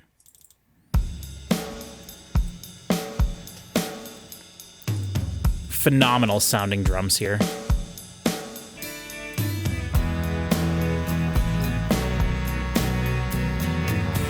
Harmonica? I think it's a notes on a keyboard thing, like that air organ Grandma and Grandpa had upstairs. That's what that sounds like. But Graham doing the, like, he's turning the knob on his guitar. Whap, whap, whap, whap, whap, whap. That's the thing on the right side. Okay. And Graham's also doing background vocals here, I think.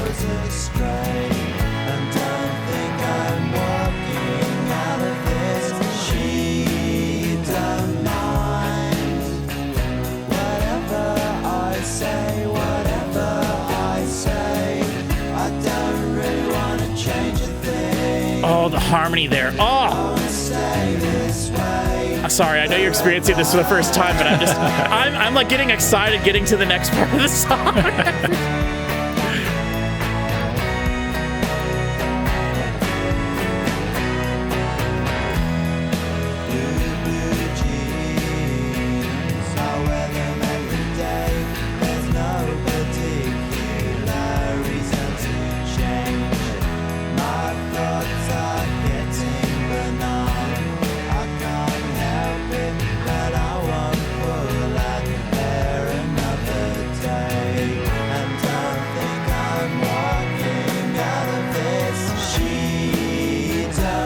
This song should be called She Don't Mind. Yeah. The Blue Jeans is just like a throwaway line in the verse. Yeah, but it might mean something. Oh, that. This is a great chorus.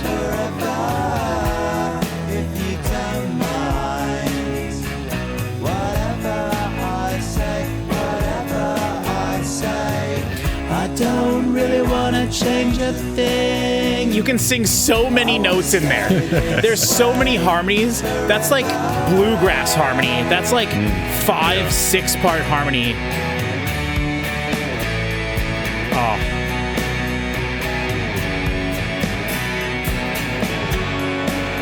And the acoustic guitar is dry, spread wide, like double tracked, whole song, really giving a percussive feel to everything.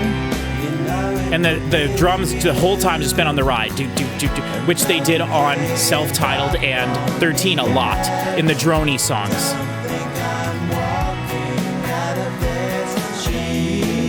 don't mind. Oh, the harmonies are so good. I say whatever I say. I don't really want to change a thing. You can sing any note you want there. Yeah. They're doing all the notes. Sorry, I just love it. It's the chorus is such a standout in this song. And Yeah. It feels like this could have been a single. Right? Which it's such a droney, like... And I'm trying to think of what the single off of 13, like that first song or whatever, that was kind of big. It was kind of like Tender. this, wasn't it? It was, yeah. Well, At least he was singing in a similar way. I don't know. I've only heard it once. Yes, I'm trying he to was. remember. It was similar to this. Yeah. That's actually a good poll. Piano there. It's not like my favorite style of Damon That singing. does fade out. Yeah. That is a fade out. And they started the piano right at the end there. I think it was in there before, but it's just Okay. that was more noticeable. Yeah, Yeah. it's that kind of like droney middle range Damon singing like that is not my favorite thing Yeah. he does, and he does it a lot, every so often. And, Yeah. but I love that chorus. It was very beautiful. It was catchy. It was like the main part of the song. It was great. Tender is the one that's like, tender is the day the demons Yeah. roll away. Lord, Yeah. I need to find. And then the chorus is Graham doing, come on, come on. Or That's right. Okay, that was the one they did with on the with Tonight Jimmy Show. Fallon. And then the, oh, my baby. Yeah, that's Oh, so it's good. a similar like melancholy feel to this song, I would say. Yes, I just the harmonies when a band does such harmonies like that, it's so fun to sing along with, and that is one of the reasons, a very big reason why I enjoy the Zac Brown Band, and especially their first 3 albums. Every single song, you can just sing whatever note you want as long as it's in the key, because there's 5 dudes all singing their own part. And it just is so fun to sing along with. I adore it. Because I personally, like, I really love doing, like, the low bass notes for stuff. And when it's not so low you can't do it, but it's like, it's really great. That is a good song. And it was very much the same the entire time. Yeah, it didn't yeah. change the way it felt other than the vocals. And so the vocals really pulled the weight of that song. So now lyrically, is that more of an American leaning one, or... Didn't notice anything? It's about a guy. No, I mean, the first verse, he goes to a West London market he names there and buys some shoes, and it's just about not wanting to change your habits, I think. Okay. I mean, that's cool. Blue jeans to me is always, I associate with like the United States. It doesn't have to be, certainly, but like, blue jeans and apple pie. It doesn't seem like that's what he says. Blue jeans. I wear them every day. There's no particular reason to change. And that's the only thing he says about jeans in that. Right, which you said it should be called whatever. She Don't Mind. Yeah. Yeah. I do kind of like the idea of not naming a song after the thing that's like the first words in the chorus. I'm okay with that when it's not a single. If it's a radio single, then forever people are just going to be getting it wrong. That's very true, and they're going to download the wrong song on Napster. Exactly. If this was a single and they named it that, they would have put "She Don't Mind" in the parentheses. 1000%. You're absolutely right. Okay, now we're moving on to one of the singles from the album. That last one was not a single. This is a single. Yeah, okay. This is a single. We'll see if you think this one fits the single more, and then. I believe then the following track is the end of side 1, basically. Then okay. So, but we'll pause before we get into that because I think this is going to be an interesting conversation. So, see what you think about Chemical World in 3, 2, 1.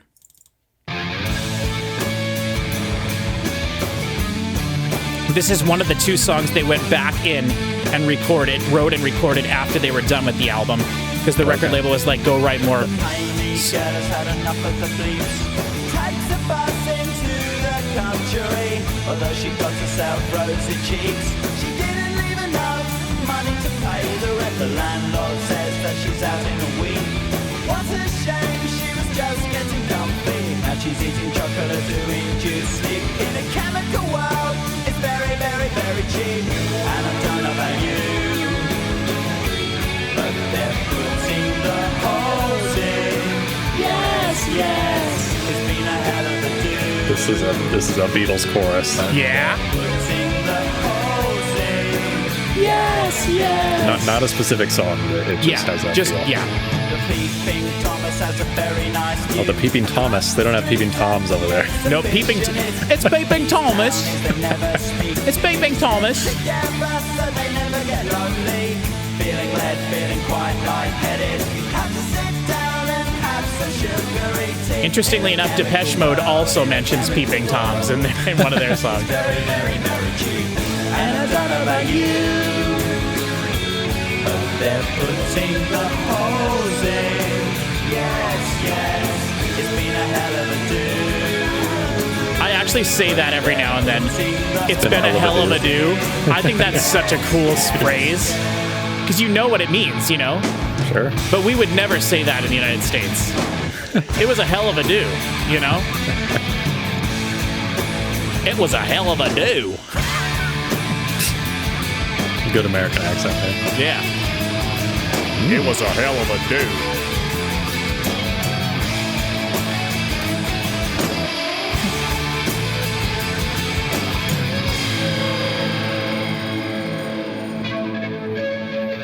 This is a very 90s guitar tone. Yeah. Very 90s. Yep.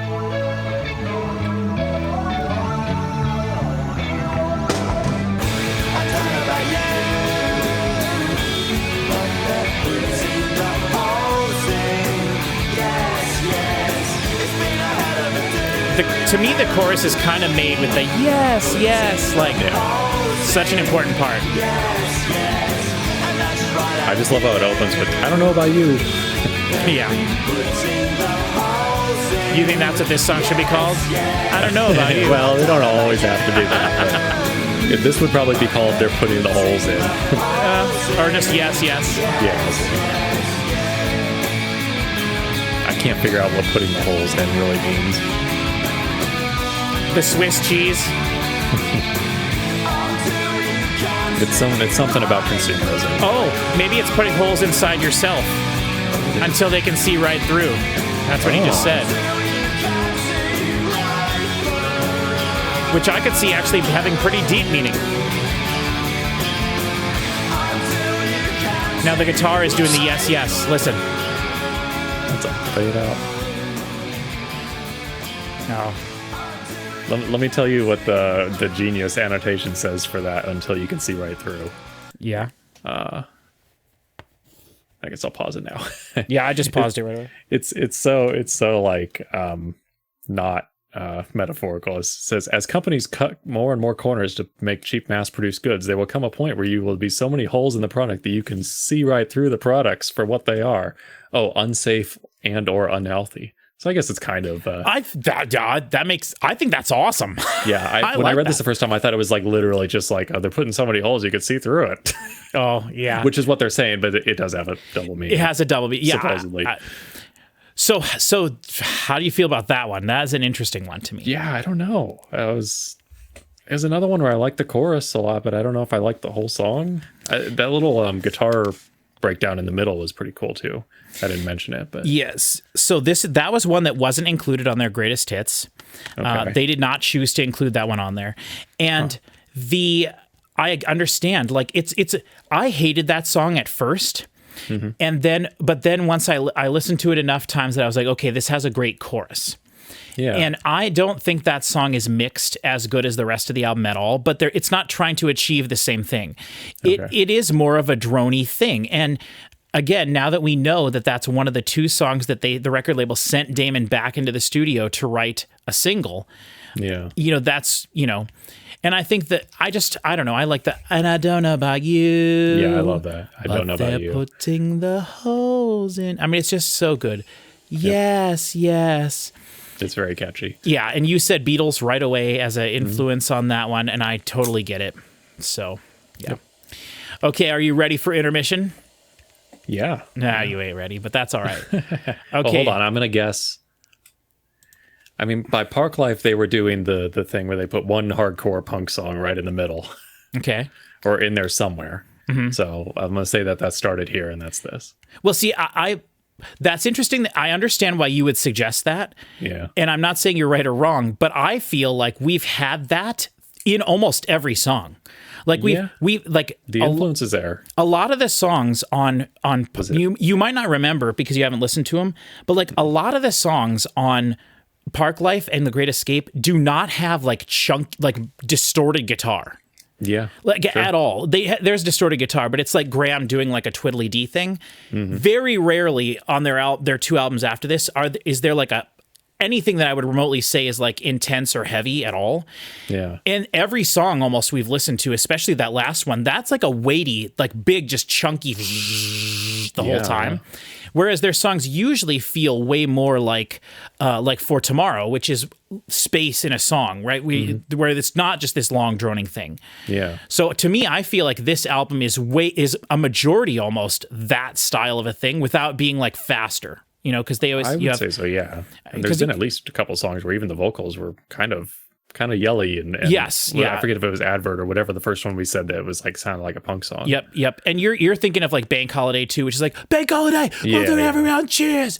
There's a lot of before everyone like straight cheers. up, just like a Sex Pistols. Yeah, straight up, exactly that type of thing. So yeah, I don't know if we'll get one of those, but we'll see. Maybe we will. Hold on, Intermission. It could also be circus music because they love to do that. Okay. All right, this is Intermission. You ready? Mm-hmm. In 3, 2, 1. Okay, tightrope walking here. You literally said circus music, but you just wait. Yeah, all right. This is maybe one of my favorite Blur songs. When they do this one live, which I've seen them do it on a bunch of their stuff, and you can watch clips of them doing it live throughout their whole career. It's an interesting one.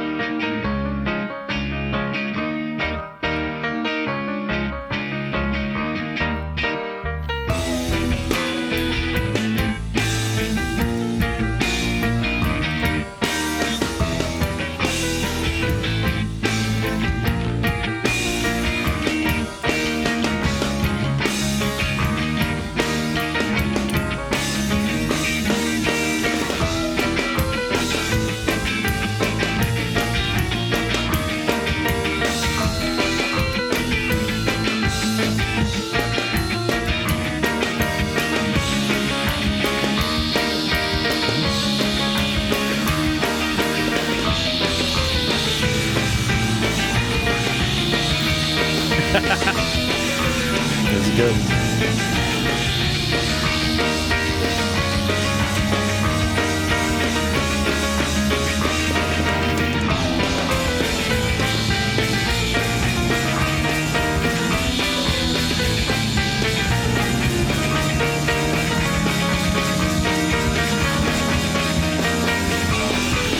Oh God, this is.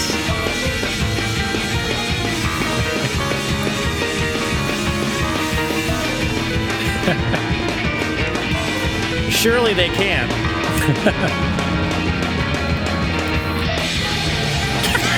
It's like they're skipping notes now. They can't do it.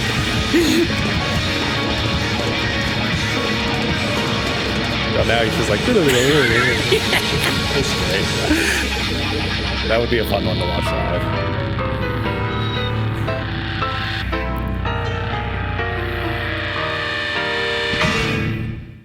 Nice.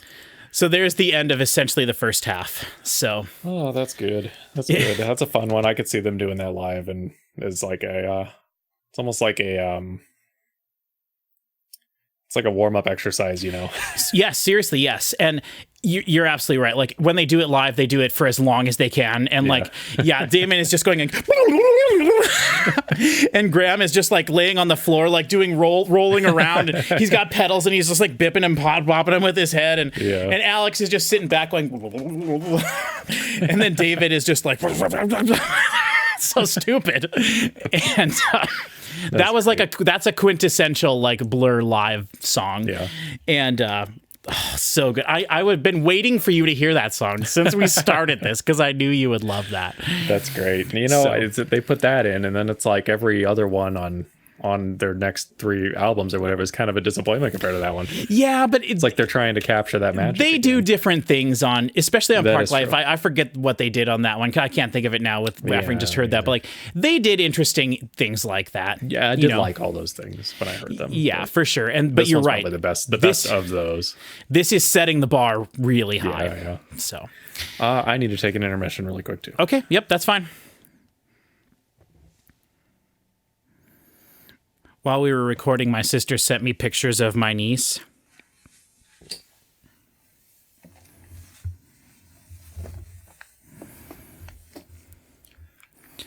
Look at this picture Hi, of Chloe Sarah sent me. Yeah, It looks so good.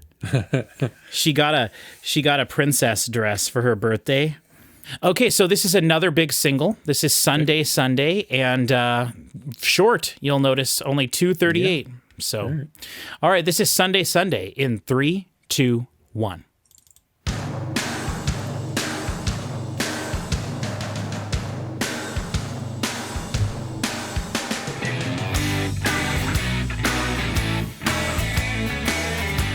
So such different production from Chemical World. Sunday, here again. Also, it's like twice as loud almost. Yeah, it is. The color supplement, the TV guide. You dream of protein on a plate. Regret you left it twice. This one has a famous music video with it. On the table to eat enough to sleep.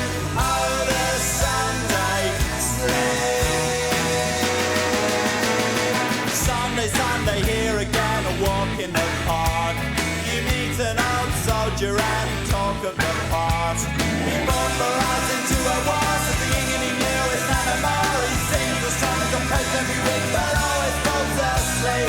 For the Sunday sleep. But he knows what he knows. Beatles. Yep. Sergeant Pepper's. Yep.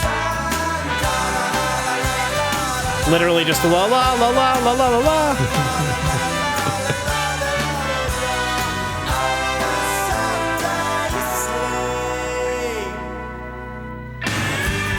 Whoa. Hey, all right. Is this Monday coming? This is the point in the music video where they're speeding up the footage. Oh yeah. You know?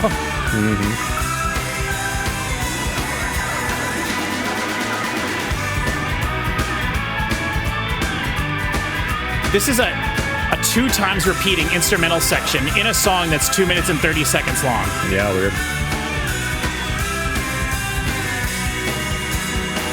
Retardando. Sunday, here again, tidy attire. You read the color supplement, the TV guide. You dream of protein on a plate. Regret you left it quite so late to gather the family round the table to eat enough to sleep. And mother's pride your every day. That extra slice you soon regret. So going out is your best bet. Then bingo yourself to sleep. Oh, that Sunday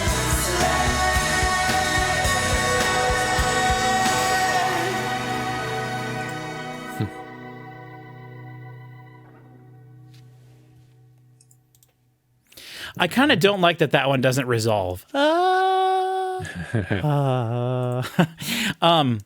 Okay, what's your first impression of that I mean, one? it ends with the Sunday sleep song or Leo line again. So it's maybe like he fell asleep. You know? Yeah. I was thinking about that while it was going. I was like, okay, that's kind of a stylistic thing. Yeah. I thought it was fun. Yeah, I like that. I was surprised they would make that a single. I guess. I don't know. Maybe. I don't know. It just didn't. I don't think it had a great It didn't have like a great catchy chorus, right? What? Sunday, here again, Yeah. the TV guide. You dream of protein on a plate, regret you left it quite so late, and All right, something you remember the lyrics so well. to eat enough to sleep. Honestly, I love the lyrics in that song. I love it. I think that is such an awesome depiction of like a happy. Like they're doing it to be like, ooh, look how boring life is, but like, man. Like being the way I am, the way I grew up, they are describing a great Sunday to me. Yeah. You know, eat that last piece of mom's pie that you're going to regret that you ate it, you know? Because to me, when I think about stuff like that, I think about Sundays when we got to see you growing up, when we would get together for a family thing that almost always happened on a Sunday or a Saturday. Yeah. And grandma and mom made a bunch of food, and then you would eat too much, and then grandpa and dad and your dad they'd take naps, you know, and we go outside into the farm, you know, and it's like, Yeah. that's what that makes me think of. And I think it's supposed to be tongue in cheek, like, look how boring life is. But it's a slice of life. It's a really great slice of life. So that is what he's singing about. However, there is a line says, "Regret you left it quite so late to gather the family around the table." At least the interpretation of this, it says the person in question regrets not connecting with those people on Sundays that he did all these banal things with, and then now it's too late. Yeah. I mean, who can't relate to that, you know? Yeah. So I think that's great. I love the lyrics in that song. Love it. That's good. Okay, so recap so far. Which song do you think is your favorite still? Oh, God. Colin Zeal. That was the last one you said was your favorite. Maybe Colin Zeal. Now it's like I can't even... All I remember is my memory of it. I know, right? I know you didn't like Pressure on Julian because that was the... Yeah. And then you did like the We Seem Starshaped. Yeah, that was kind of fun. And you didn't like Blue Jeans, and Chemical World you didn't even think was a single. So, you know... So far, I have found something to like in all of these songs. Oh, sure. Yeah. So it is relative to this whole album, but I'd say maybe Colin Zeal is still Okay. the number one. But by the time we get to the end, I'll need to listen to a snippet of Colin Zeal again to remember Yep. what I liked about it. 1000%. Nothing wrong with that. Okay, now we're to Oily Water, which you will notice is quite long, especially compared to the two previous tracks. And then the track next to it, after it, is even longer. And then the next one's even longer? Or wait, no. No, and then we go back to, So, okay, this is Oily Water in 3, 2, 1. Whoa. On the wiki page, Graham was quoted as saying Oily Water specifically was a callback to the way they wrote their first album. Okay. So I guess you could say this is baggy or whatever it is. Buggy or whatever it was.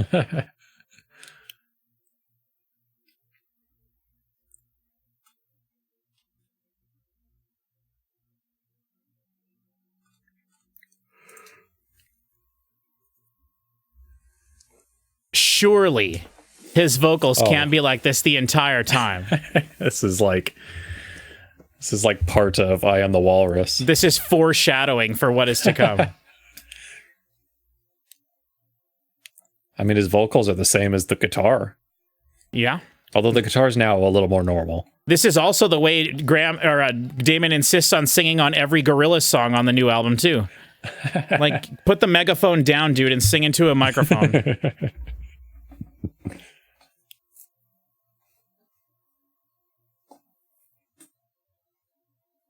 That's Graham.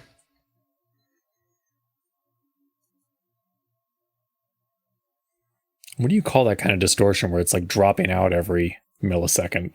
That's a pedal effect on his guitar. Okay. Yeah. Okay.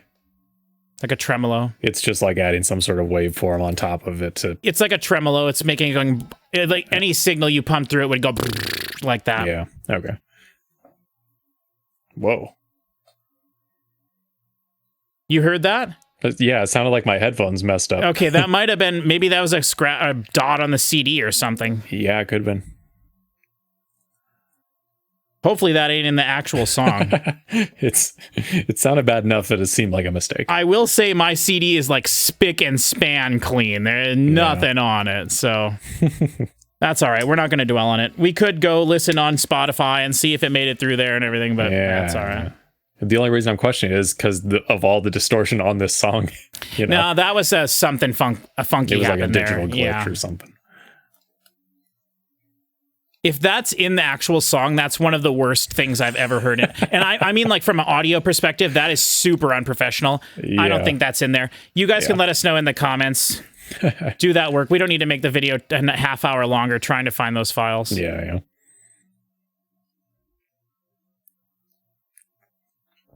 So would you say this is similar to their first album? Yeah, I would say. I mean, I don't know. Okay. I think this whole album sounds pretty similar to their first album. Like, they Yeah. use a lot of distorted guitar on their first album, like they've been using the crunchy stuff. Okay. But like the singles from it, the She's So High is like one of their big singles from that one. And then There's No Other Way could be on this album. So. And Bang. But then they also have like a song called Repetition that's 5.5 minutes long, which could be this exact song. You know what I mean? So it's like, Yeah. they have a song called Come Together.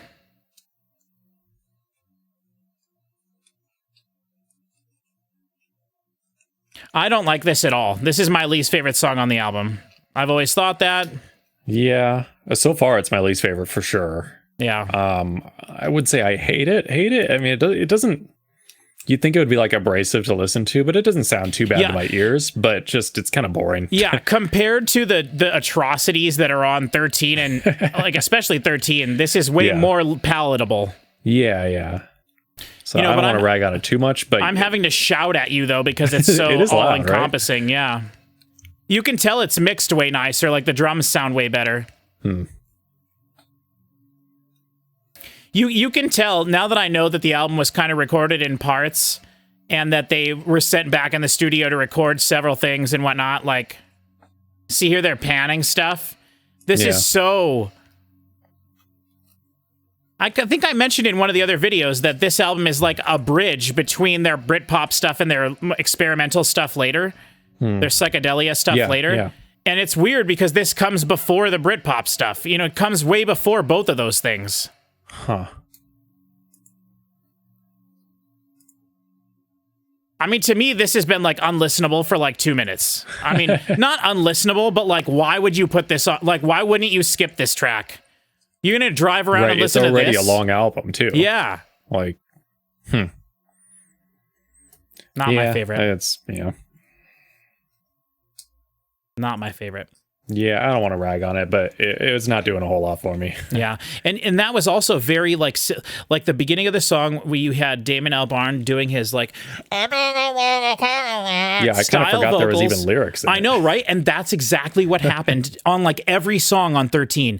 He Yeah. would sing for a little bit with like it sounded like his voice was inside of a bubble, you know, floating up to the surface of water. And then Yeah. all of a sudden they would just do drony music for 5 minutes at the end of the track. Sure. So yeah. this is a precursor of what was to come in the way that I don't particularly like, and I've never enjoyed that song. It's when I think of this album, that's one of like 3 songs that stands out to me, and it's one of the reasons I don't think of this album super fondly all the time. Yeah, and that's is a shame. that song. It's a shame when Yeah. the worst song on there is what you think of. It is a bummer, but I mean, it's the big sort of like it's right in the middle of the album, and Yeah, it's sure.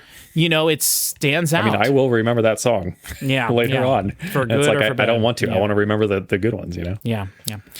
Okay, now let's move on to something way better than that. This All is right. Miss America in 3, 2, 1. Michael!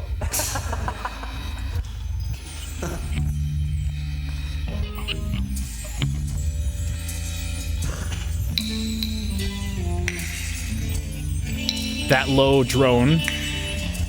This is also very much like like a self-titled or 13. Maybe this isn't what I thought it was, this song. I think it is, though.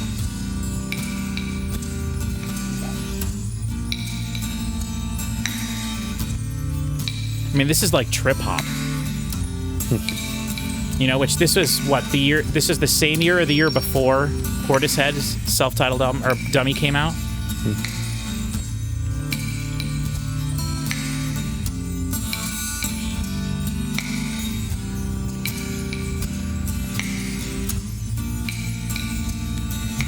Miss America sits in the shower. She's plucking hours from the sky.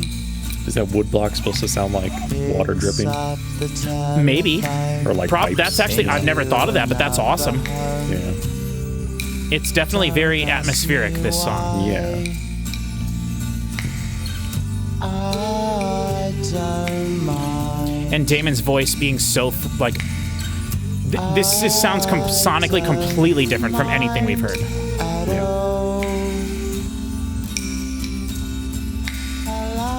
I could hear a band. I could see a band hearing this song and being like, "This is the coolest thing I've ever heard. I'm going to make music like this." You know what I mean? Yeah, this feels like the invention of a new genre. Yeah.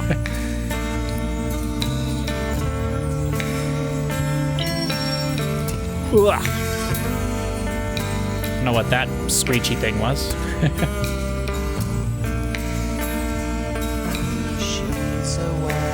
There's like a taped wow and flutter on that guitar or whatever. But it's two guitars being played at the same time, panned in the middle, so they're flanging against each other. Okay. But one of them also has like a thing on it to make it sound dissonant with the other one. Okay. It's weird. It's weird intentional. This is not the song I thought it was. I don't mind. I need to do my own harmony vocals and make it more interesting. I don't mind. Yeah, I mean, I think I've already said this is not my favorite style of Damon vocals, where he's just kind of melancholy like this. I like a more, I don't know, upbeat style of singing at least. Yeah. But it is a very cool song. Yeah, it's sonically very... Well, it was interesting for the first minute, and then it's repeated that. Yeah, sure. Now. And to have this coming after the song we just heard, what a downer. It's a choice, yeah. What a... Yeah. I can maybe see why you stopped listening to Intermission often. Right? I know, right? That's... But I have faith that there's good stuff coming. Oh, yeah. And I don't even think this is bad. It's right. Not really the kind of music I would listen to, but... Right. I love the little woodblock echoing effect. It is very cool.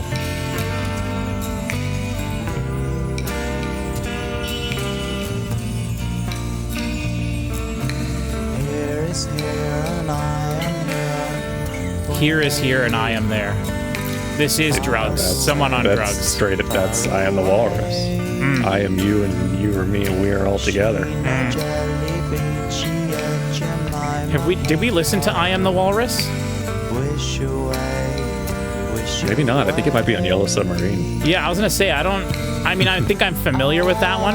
You've heard it. A little bit, but I don't remember us listening to it recently. Okay, we'll need to make sure we hit that at some point. Well, that's 2 songs now on Yellow Submarine. Or no, that was Magical Mystery Tour that All I Need Is Love was on. Yeah. Stupid Beatles and their proliferation.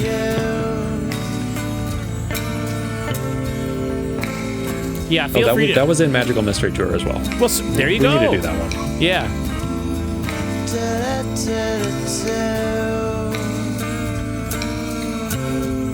It's so funny because listening to this, the way his vocals are treated on every song that isn't this one is so much more of the time that they were made in the 90s or the early 90s.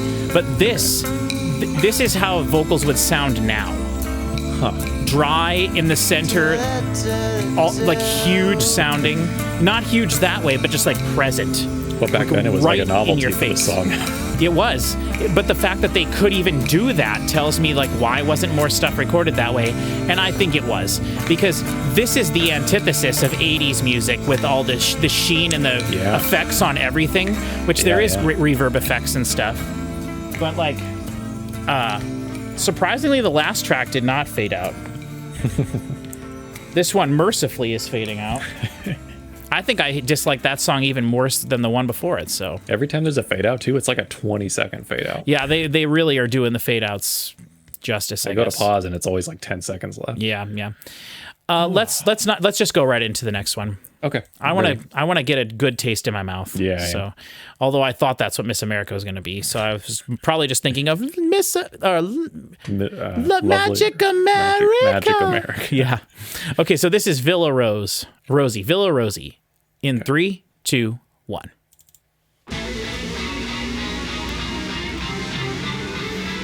Oh yeah. Woohoo!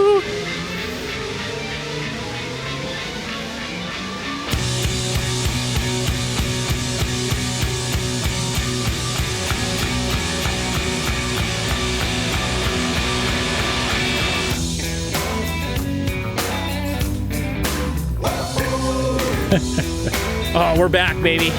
Yeah, this is cool. Thankfully.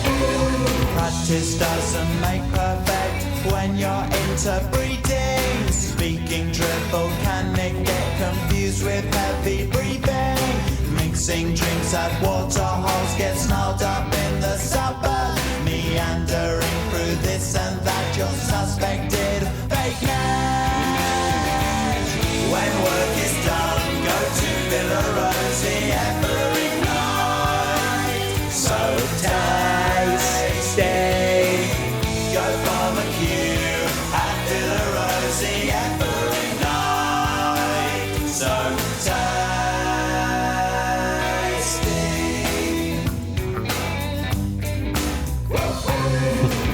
Love it.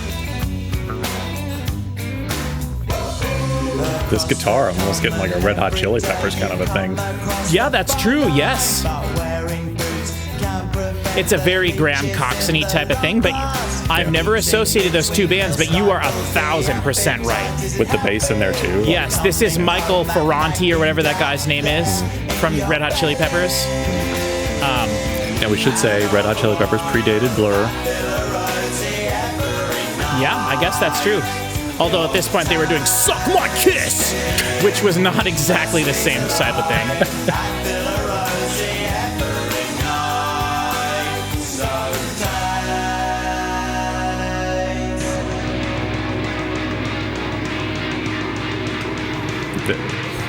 That is straight out of what Beatles song has that at the end? Probably 4 of them. You're asking the wrong guy. I like the build up there. This is one of the higher fidelity songs on the album. Yeah, sure. For sure. But again, now notice his vocals, lots of effects on him. Yep. This is such a Blur thing with the bass just going ham and then Graham on the side just like puking his guitar out. Like, I love it.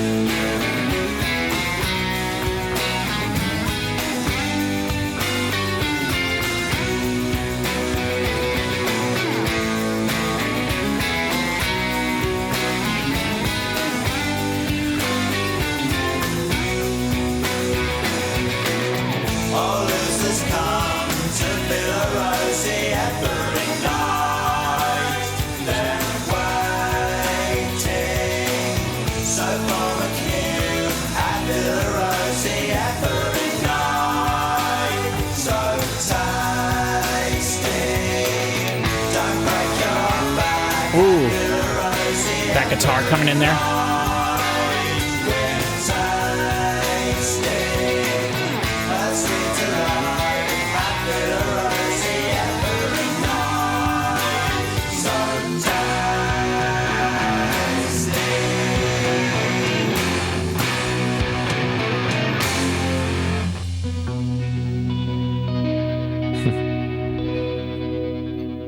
Very cool. Very cool. Yeah. That song has more like music theory to it, I feel, like than some of the other stuff. Even though like the guitar riff and stuff is like it's basically the same thing as what Damon is singing, which is what they got accused of doing a lot of, like just establish the melody of a song and then the verse is just the melody of the song and the music is the melody of the song, which is a very pop thing to do, which I don't think is a bad thing at all. But then the choruses are where stuff has to change up, and then it comes back after that to that single part that repeats usually instrumentally, and then the vocals come in and they're the same as that part with the vocals, so kind of formulaic and straightforward. But I think that song had a little bit more going to it, other than like even going beyond even the technicality of what Graham and Alex were doing on their instruments. So it's like crazy. How'd you feel about that one then? It was good. Yeah, it was an interesting song throughout. It was not droning. It was fun. Yeah. It was had a good chorus, and that could have been a single, I think. Yep, you like the woohoo. Yeah, the woohoo was great. Yeah. Woohoo! Woohoo! Foreshadowing, more foreshadowing. Yeah, I mean, yeah. I have to say, this is so stupid, and this is just a me thing. But every time I see Villa Rosie and I hear this song, all I can think of is Samwise Gamgee from The Lord of the Rings. And I know, Cody, you haven't seen Lord of the Rings, you're a terrible person. But like, the story is 100 years old at this point. I don't care. At the end, Sam marries Rosie, and she has her own little like pub in the Shire. Okay. And like she it just makes me think of that every time. And they're so British, and then Lord of the Rings is England, and so it's like it just makes me think of Rosie and Sam and the end of the Lord of the Rings, or part of the end. I'm definitely not giving away like anything major at all there, but like I mean, it talks about or this description of the whole song is Villa Rosie is an imaginary drinking den. Ideally, it was to be a discreet gentleman's club with elements of a Narnia-like establishment. No only available way. Through a secret really? door. No way. Dude, that's so awesome. Dude, you were picturing it exactly. And that's so funny too. I just watched a podcast. The only thing from these two people I've ever seen, but this guy who's a Tolkien expert who looks like a little hobbit himself, talking to, he does, if you know, I'll put a picture of him in the video here and everyone will laugh their asses off when they see that. When you'll think I'm making it up, and you'll be like, how could that man not be a Lord of the Rings expert? You're like, well, sometimes God gives people the thing that they need to do and they just do it. But like the whole podcast was him talking about, it was actually a podcast about Tolkien's Catholic faith and like just a lot of different things. But, it was a fascinating podcast, and one of the things that they talked about in it a lot was the friendship between Tolkien and C.S. Lewis, who's the guy that wrote the Narnia, and which the Chronicles of Narnia books are very famously extremely Catholic. Like he was a devout Catholic, as I believe was Tolkien, if not Catholics, very heavily Christian. But specific Narnia is like Narnia is like straight up the retelling of Jesus in the thing, which I love the Narnia books, but not as much as the Lord of the Rings. And I'm not even like a big Lord of the Rings fan, although I do have my very old copies of. Oh, you can't see them. You know what? We never talk about this stuff, so let me just get them out and show you, just for a second. I know we're late, but here's my vintage copy of the Chronicles of Narnia. Oh, nice. Sweet. Lion, the Witch, and the Wardrobe, and it's not a very good copy, and I think I'm missing the last one, but this is the whole set except for one of them, and this is I love this set. I've had them on I've had them on my set here for years at this point. I really like that. And on top of them, I have my 1,000 record covers you need to see. Let's pick a random one. It is Mott the Hoople, Grateful Dead, and Wishbone Ash. I like what's the Wishbone Ash one? Oh no, that's the Kiss. That's when the Kiss members all put out their own solo album like in the same year. That's awesome. I love that. It's live dates. Wishbone Ash. Yeah, I don't have this one. Sorry, I thought maybe magically I would open to Blur, but probably these are probably more 70s era and earlier. Oh no, not necessarily. Here's Nirvana with that little kid's penis on the front. Gotta love Nirvana for that. Alice Cooper. Here's some Cindy. What? Am I wrong? Did I say anything wrong? What's the Cyndi Lauper one? I'm going beyond stuff. It was two Cyndi Lauper ones. Eurythmics. That's cool. Yeah, that's a good one. Well, it's a Eurythmics one I've never seen before. It's Yeah, that's like they're famous. I don't know if that's a single or it's called Touch. It's called Touch. Okay. Hold on, I've definitely seen that before. The Cyndi Lauper is I know I'm right here. I'm just like I have this Peter Murphy album, which you don't care, but because Cyndi Lauper I thought only had like 2 albums. I think I saw Devo in there on the next page. Whoa, dude, this cover is sweet. Debbie Harry with her album Cuckoo. Ooh. She's got like nails through her face. She looks like the from the Never-Ending Story. The girl. She does, dude. I have the album on the left there. Keep an eye out for this one. That's a sweet. I have Rockbird. I remember I got Rockbird and I'm like, this looks like a modern album cover. I was just gonna say that's from 1986. Yeah, that's crazy. That looks like the cover of like Rocksteady from No Doubt. It's the same fontish kind of thing. And then, but that does look like the cover of a Paramore album or whatever. So or like Debbie Harry's comeback album or something, you know? Yeah. Oh, here's Devo. There's Devo. Yeah. How could you see that from there? And that's Talking Heads on the left, and Blondie on the left, and the Pretenders on the right. Shut up! How could you? Jeez. I've got those albums there. Anyway, Samwise Gamgee, the true hero of Lord of the Rings. Shout out to Sam. All right. Sorry, I just literally thinking about No, Sam. that was a good intermission. No, but like literally thinking about Sam makes me want to cry right now. Aw. I'm not even joking. Like, probably the greatest moment ever filmed, the greatest moment ever written, the greatest. Everybody watching this knows what I'm talking about, except for Cody, who's a big poopy face. Was it in like the third movie? Yeah. Oh, okay. I only watched the first one. Yeah, that's all right. It's okay. I haven't seen any Star Wars movies, so I can't there speak you on go. it. So, okay. Coping Yep. in 3, 2, 1.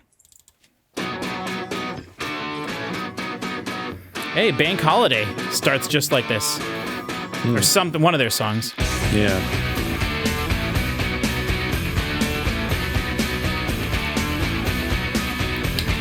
Crime or lethal, what's am I? Tongue tied till the day I die. There's no love laid with mermaids, it's just distraction, so they say. And I'm too tired to care about it. This is very similar to a song we already heard. I've been making plans for the future. This is, yeah. This is just like Starshaped. Okay. Go through this again when I feel this strange. Can I go through this again?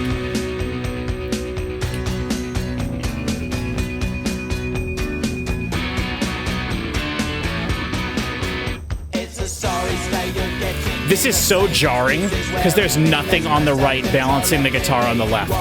Yeah. There's some cymbal, but really jarring because this album has been very balanced. Yeah. And I'm sure they did that on purpose.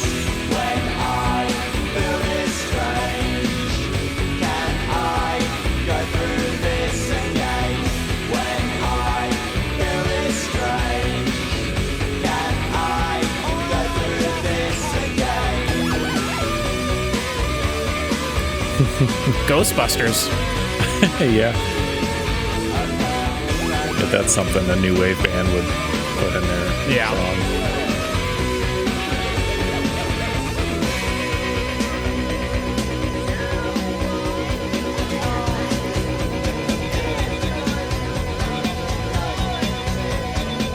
I was going to say there was no strummed acoustic guitar in this song, but now it's in the middle there for a second. This song does not sound as high fidelity. Like, it doesn't sound as like they put as much effort into this one as they did some of the other songs. I got a work call. You could probably just finish this one. Okay, yeah, this is boring. You feel free.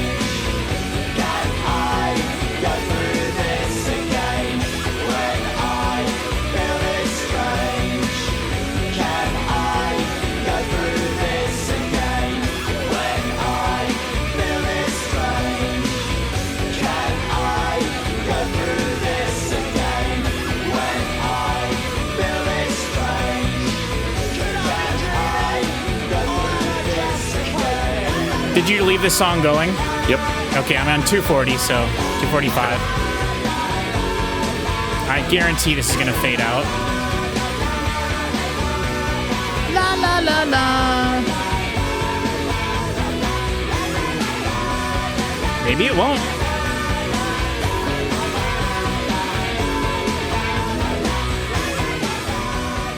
Oh yeah, you can always count on it. And I reached up to pause. It's still got 15 seconds left. I'm just going to pause it. Or actually, let's keep going. Give me a second. Okay, Let's pause it. We can do that. Okay, let's just move on to the next one because Popscene is one we're going to need to talk about. So this is Turn It Up in 3, 2, 1. And I didn't have much to say about that one anyway, I guess. We were talking about it. Boring, not as good. It wasn't bad. I mean, the fun little electronic stuff in it was cool. Yeah, I think it was very similar to what we've heard on the album already. Yeah.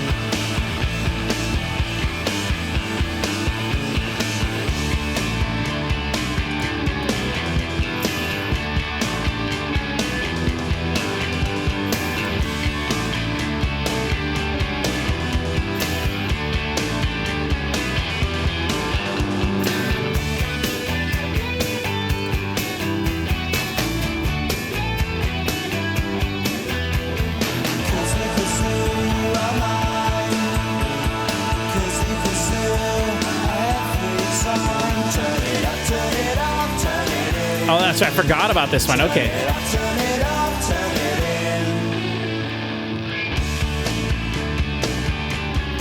in. Yeah, apparently Damon hates this song. I could see that. There's no verse. Anyway, Oh, this is a verse. anyway you choose at all. Some days you get too much. Some days Yeah, he's like, they made him put it on the album, but it's like, you wrote the song, dude.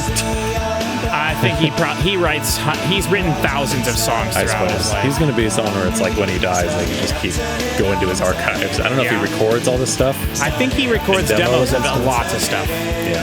He's like Prince. He's just got like, Honestly, I kind of hope they do that. I want to hear his. Yeah. I want to hear it. Which is selfish of me, I'm sure. But ooh,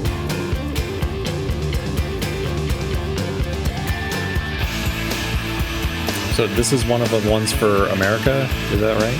I don't know. Oh. Oh no, that was the next track, Popscene. Okay, yeah, you're right. On the British version of the album, it goes right from this song into track 16 for us, Resigned. Gotcha. And Resigned is 50 seconds longer because commercial break is attached to the end of Resigned. Okay.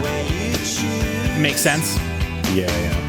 The reason I asked is because Damon said that the producer thought that this was the only song that had a vague chance of doing well in America, so he insisted on putting it on here.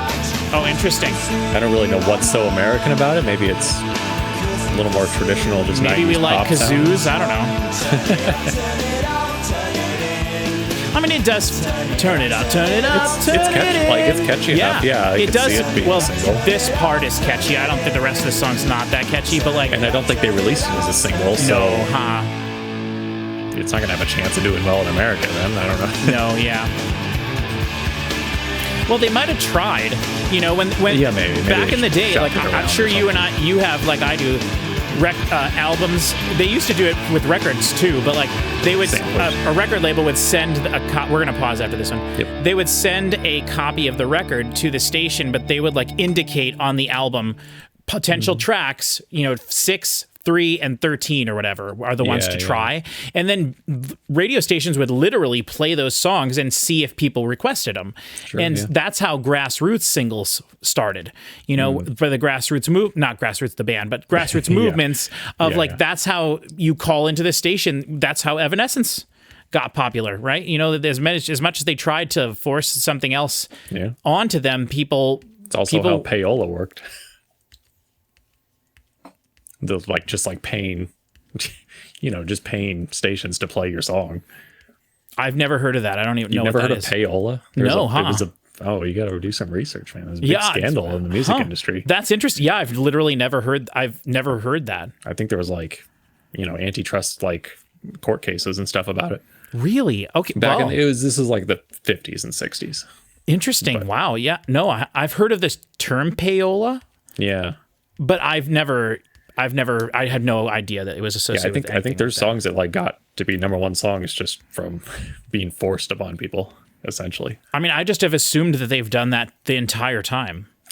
Yeah, it's Isn't kind of that like what how Top could 40 you even radio prevent is? it? But I think they pass laws and stuff to disallow that. I think because it's FCC regulated, the radio is, so they have some sort of jurisdiction over that.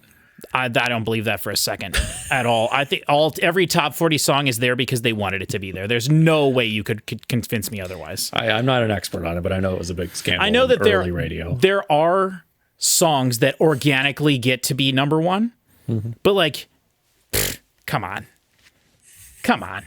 I don't believe that for a second. Sure. But way more. That is super interesting, and I need to look into that because I can't believe I have never heard of that. Yeah. But way more interesting in this case than that is this song. So this is the song that they recorded right after they got done with their first album, and I always for many years I thought that this song was on this album, but it wasn't originally.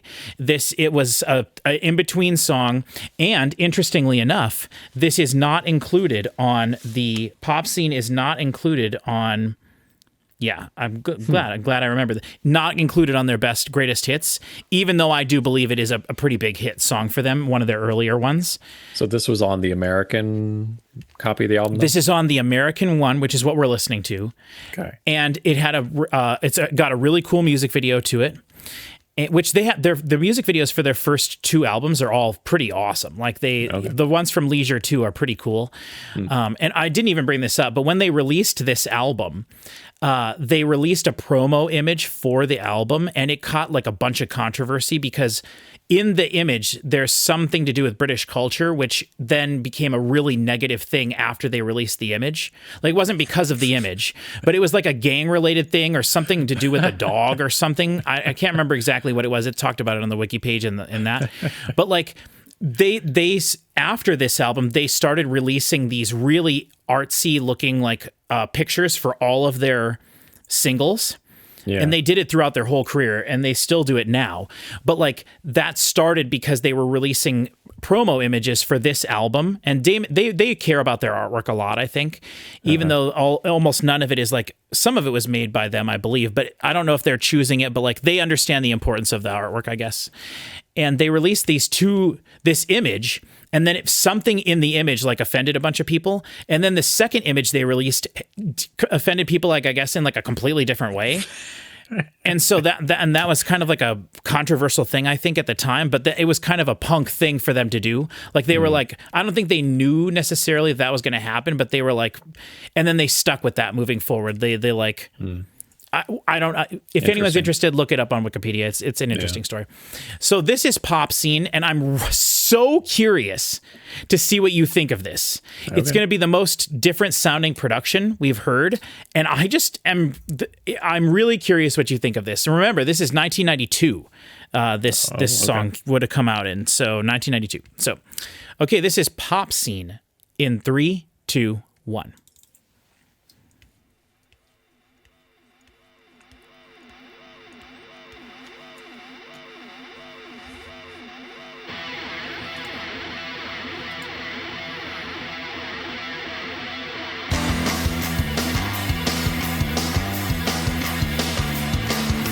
This was the song Damon wrote to try to get their new direction to follow. Okay.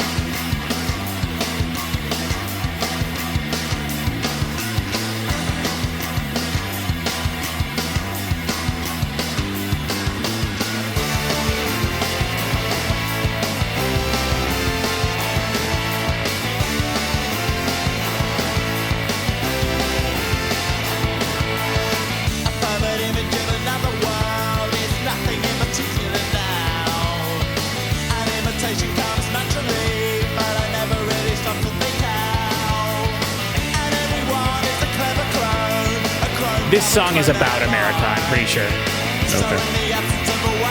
And the music scene there.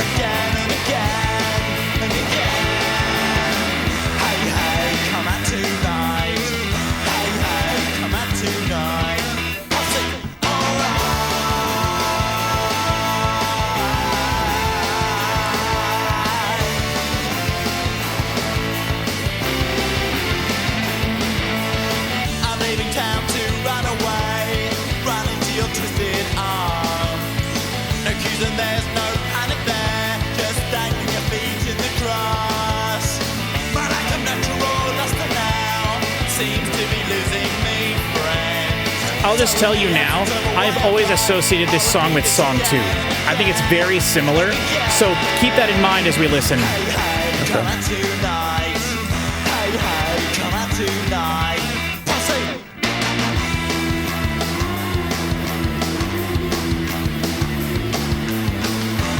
There's like stabs in there that make me think like ska. Yeah.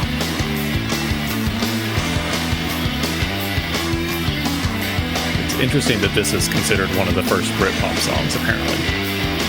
Yeah. Supposedly. I think it's the use of the saxophones and the brass. Okay.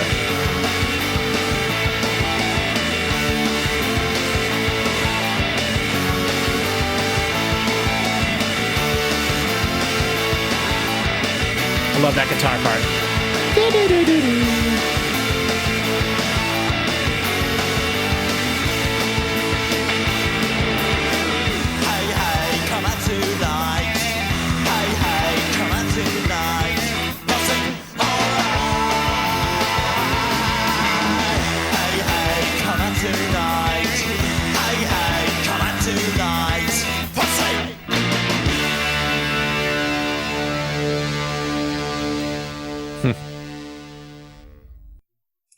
was crazy. Yeah, that was so different than the rest of this. Yeah, but at the same, I mean, that feels like something they make like. Well, you said it was like song 2 or whatever. It just seems, and that for that to be the one that they made before this album too. Yeah, like it's so. I don't know about ahead of its time. I'm just trying to think of like what other stuff that sounds like that when that would have come around. Right. I mean, the 90s, I guess, but like as far as like Blur goes, it feels like it's out of place in their catalog. I can see that. I also do think it fits on this album quite well. Like, yeah, because again, this album is a bit heavier. There's more grungy. I said that automatically without thinking, but I think that's because like it is more of like a grungy, droney like type of thing. Whereas that song's not necessarily droney, but there is kind of like that wow thing like the whole time. But the music video is kind of similar looking to the music video for song 2. It's like them very much more rock punky looking, and then they're just performing in a room with carpet on the walls, I think, if I'm remembering correctly. Like, and it's like you said, one of the first Britpop songs. I think that's because it was designed to be that. This is the one where Damon was like, we want to change our image and we want to change our sound. So this is what he came up with, and then used it as the formula kind of going forward. Because this is not like, when I think of Britpop, I think of like Happy, the stuff that sounds like the Kinks. Oh, really? Like, see, that's not what this is, and you're not too familiar with the Kinks, but like the stuff that I've pointed out that sounds like Kinks is like the other stuff we've heard on this album. Like I would call that stuff more Britpop than this. This is more of a punk thing. Yes. So it's interesting, and it does make me curious to hear their first album, because if this is like their turning point where they made the first true Britpop song, it's like, what did that first album sound like? Right, and see, to me, I think. The thing that makes this song its own thing is Popscene. All right, right. Which that's the thing that which is so funny, and I think ironic intentionally. Like, he's literally saying pop scene, but what he's doing it's about punk thing. You know, like punk scene. All right, like it's like a juxtaposed thing intentionally. He's singing about pop music in a punk way. Right, which I think is funny and interesting and way deeper probably than a lot of the Britpop stuff, which I think is pretty surface level. So there's like even a deeper layer to this, and then I feel like I have never gotten the feeling, other than maybe this album, that like the record label controlled what Blur was doing. I always got the feeling that like they were choosing, and Damon specifically was choosing to do what they're doing and the different instrumentation to add and all that stuff. That's what it seems like, but I don't know. And I think with this song in particular, having the brass section with the saxophones and stuff, that is really a thing that they did on like, if you think of Country House, from which is, you know, da da da da da da bum bum da da bum bum da. He lives in a house, a very big house. Like, that is this all over the place. Yeah, and they used those instruments a lot, and it does make it stand out without ever, to me, feeling ska-y, which is something we haven't brought up really through any of their Britpop stuff. That was like the first time you kind of mentioned ska, because what they're doing is they're taking the Britpop stuff that they did later with a little punky stuff, which is essentially what ska is. When you put like punk style vocals over those kind of horns and stuff, it's hard not to think of that. Yeah. Which, by the way, would you be interested in listening to the new Sublime album with me on the channel, or do you not care about that? Because I don't care about Sublime at all. However, I've listened to like the first song on that album, and I was like, this sounds incredible. It sounds like the dude's son, right? Yes. Okay. And it's like such an interesting story, because he's come out now. People love the album apparently so much that they're like super excited to see him live and to like do more music. And he's come out and said, nope, this is it. He's like, I'm touring with this album for this now, but then I'm done. I'm not doing music anymore, which is crazy. He sounds just like his dad. The writing is, and maybe it's the other guys in the band, but like it's, and again, I'm not Sublime fan number one. I'm like Sublime fan million. Like, I don't. Yeah, me too. The only songs I know are the big ones from the Tony Hawk games. So like Doin' Time and What I Got. But this new album sounds phenomenal, like quality wise. And I clicked through a couple songs and I was like, man, this sounds really good. And there's like 20 songs. They're all full songs and stuff. I think there's punk stuff mixed in there, which it's Sublime, so it should be. It's like punk stuff mixed with the like wiki stuff, with the like the hip hop vibe, with the like laid back island thing. Like, Yeah. and Sublime is like a huge band, and they have like such a cult following. Like I feel like they're one of those bands where you see people wearing Sublime merch who've never heard a Sublime song. Yeah. You know, kind of like Tool, for sure, yeah. you know, Yeah, or yeah. Slipknot. But like, if that video would get, I think I'm going to do it regardless, whether I do it myself or not. But like, it's just so interesting to me. Like something I have no clue what it is, but like it just sounds interesting to me. Yeah. So I don't know. Yeah, I wonder if one of the Chris's was a Sublime fan back in the Neither. day. I asked both of them, and they were like, really? "Nah." Yeah. They were like, "No." And Chris Schoenberg was a big Sublime fan. It's Oh. like, yeah, he was, and so, Yeah. but he was like, "Nah, I don't want to do that." So, but that's all right.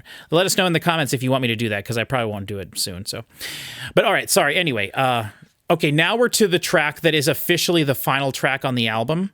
Okay. So we'll just see what you think about that. This is Resigned. Should See we if just get let it some- go into the next one too? We Because that absolutely was will. originally- 1000%. okay. Yep. Okay. So this is Resigned into commercial break in 3, 2, 1. So we'll see if we get final song vibes here.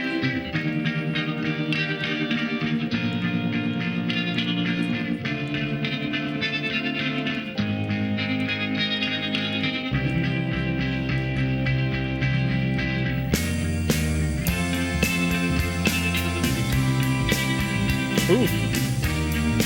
That's a melodica, I think.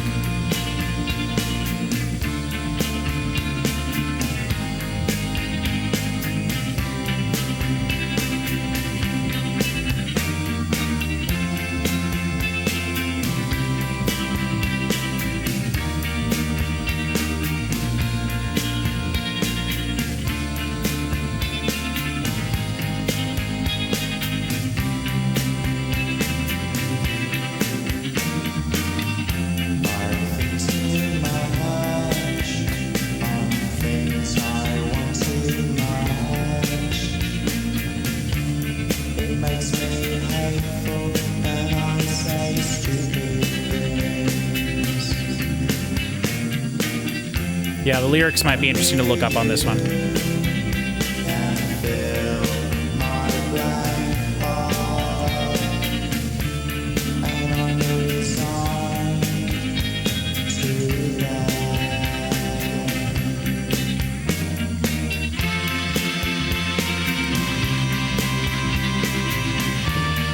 There's like barely any lyrics on this. Yeah. Oh no. That means that he's going to stop singing probably after one more verse, and then it'll just do this for. Surely they can't repeat this for. Sorry for spoilers. It's so interesting that they did this way before they did it again when I hated it. You know what I mean? Yeah, because they didn't do it as much on Park Life. They didn't do it at all on Park Life or Great Escape. Yeah. You know, and it's so funny, like listening to this I wonder, again. do they do it on their first album? You know, I really don't know their first album very much at all. Because maybe that when they got to 13, maybe that was them getting back to the way they used to. I don't think so. You know? All right. I don't think. Now they have the lengths of the songs on here. So like the Yeah. lengths of the songs on here is their big single "She's So High" was 4:45. Then their second big single "There's No Other Way," 3:22. Then "Bang," 3:36. Then 3:32, 3:11, 5:25. A song called "Repetition." So. Maybe. Then 4:23, 3:37, 3:51, 3:15, 3:50, 4:49.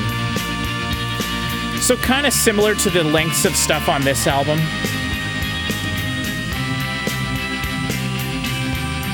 Here's what the disc for that album looks like, just so you know. Okay. And I'll show you what the disc for this album looks like. It's very nice.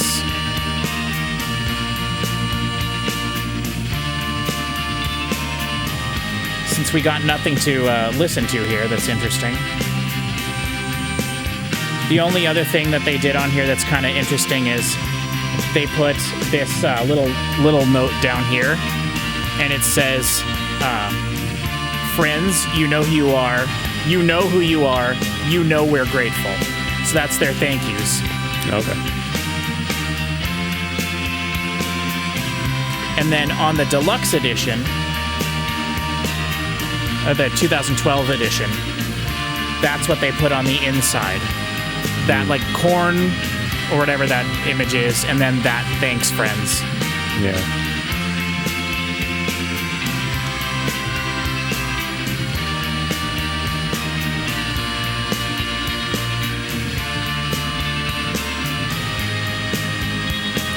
Look at the difference in the color. Wow. Quite a big difference. Huh. And it's not because the CD case is not colored, right?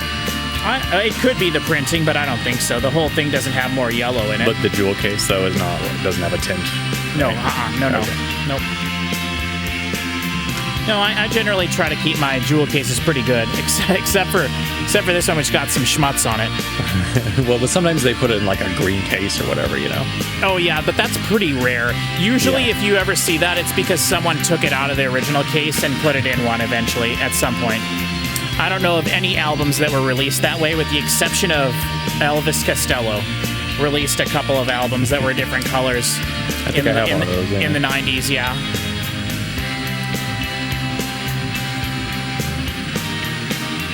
Oh, it's This is interesting. stupid. Oh, they're gonna fade out. Oh, sure. Yeah, why not? That was a really fast fade out this time. Yeah, good. Thank goodness. Okay, now into commercial break.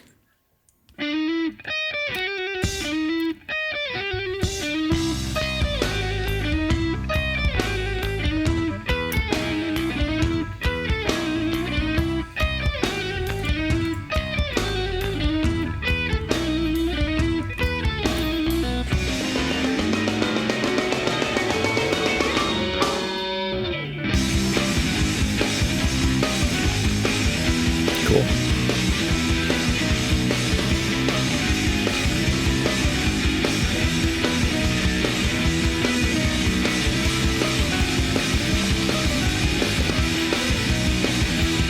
They're kind of doing the same thing as Intermission did. Yep.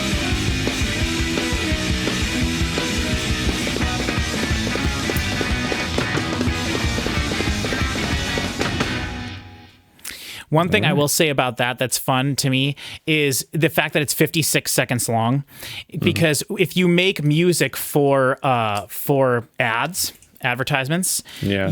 there's an acceptable.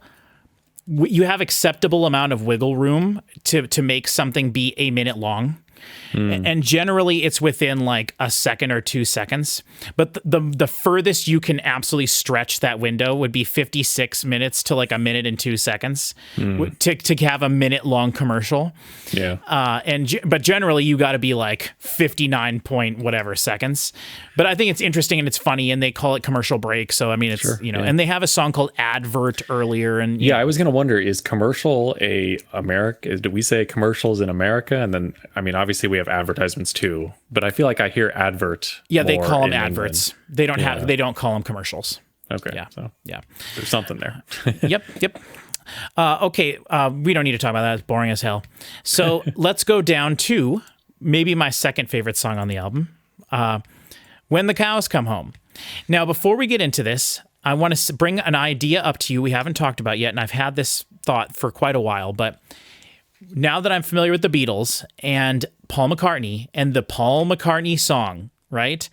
When I'm 64, Eleanor Rigby, anything off of his most Maxwell recent... Silverhammer. Maxwell Silverhammer, favorite 1,000%. Yes, I always forget that one. Bang, bang, clang, clang goes Maxwell Silverhammer goes. There you go. Love it. Do you think Damon has songs like that in the Blur catalog?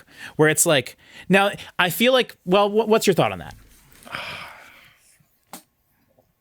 I don't know if I've ever truly understood what you mean by it, what you're identifying in that. Oh my, okay, roll my eyes. We've talked about the fact that you don't understand me when I say I know, yeah. To me, well, what I was going to say is I don't know if you can say the same thing about Damon, because I do feel like Damon controls a lot of Blur. So like there is him in so many Blur things. With Blur, we don't really get like a Graham Coxon song in Blur. Yeah, you kind of need like 3 strong songwriters Right. in a band for you to have distinct personalities like right. that. You don't really. Now, there are certain songs where, like, David, the drummer, sang that sad, drunk, and poorly. Or no, that was Graham. He sang the song about flying through the stars or whatever. But like, Yeah. but we don't really get that, which like we got with the Beatles. But like, to me, if there was a Damon Albarn equivalent to Paul McCartney song, this would be like a Paul McCartney. Okay. This is the Damon's equivalent. If Paul McCartney is to When I'm 64 as Damon Albarn is to When the Cows Come Home. Okay. Okay. All right, sure. Okay. So let's see if you get that weird roundabout way. Okay. That equation. When the Cows Come Home in 3, 2, 1. Good morning. Wake John up. was quizzical, studied metaphysical.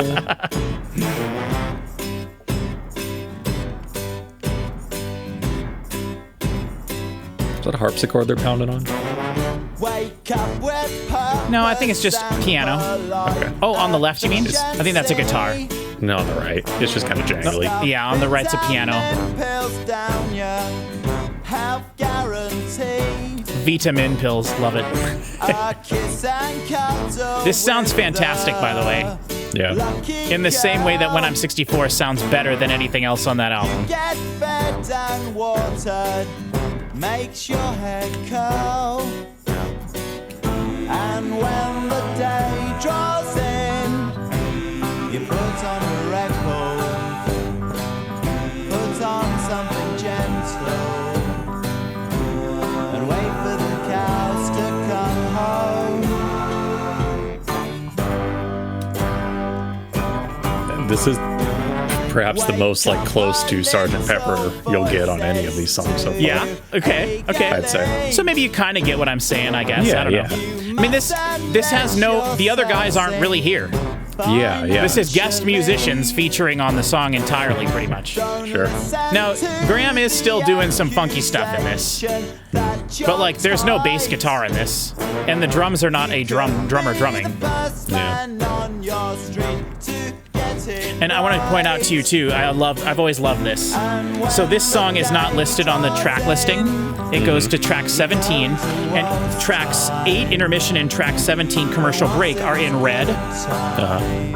And then, so you don't know that those tracks are on here until you take the disc off. And then they're listed down here, tracks 68 okay. and 69. Oh, that's cute. I've always loved that.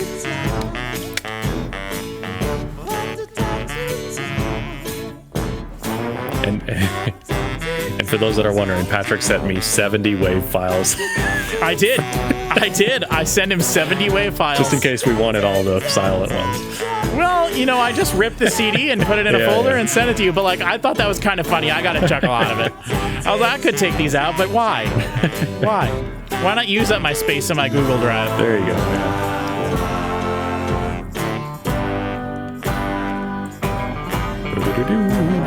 Wake up with purpose and polite efficiency. So you get fed and I do not. This is not on the British version of the album.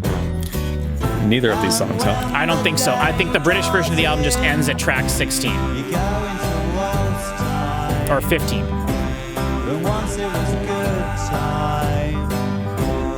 Wait for the cow. Now this is a little too long for sure, Right, yeah, for a But- little jaunty little thing.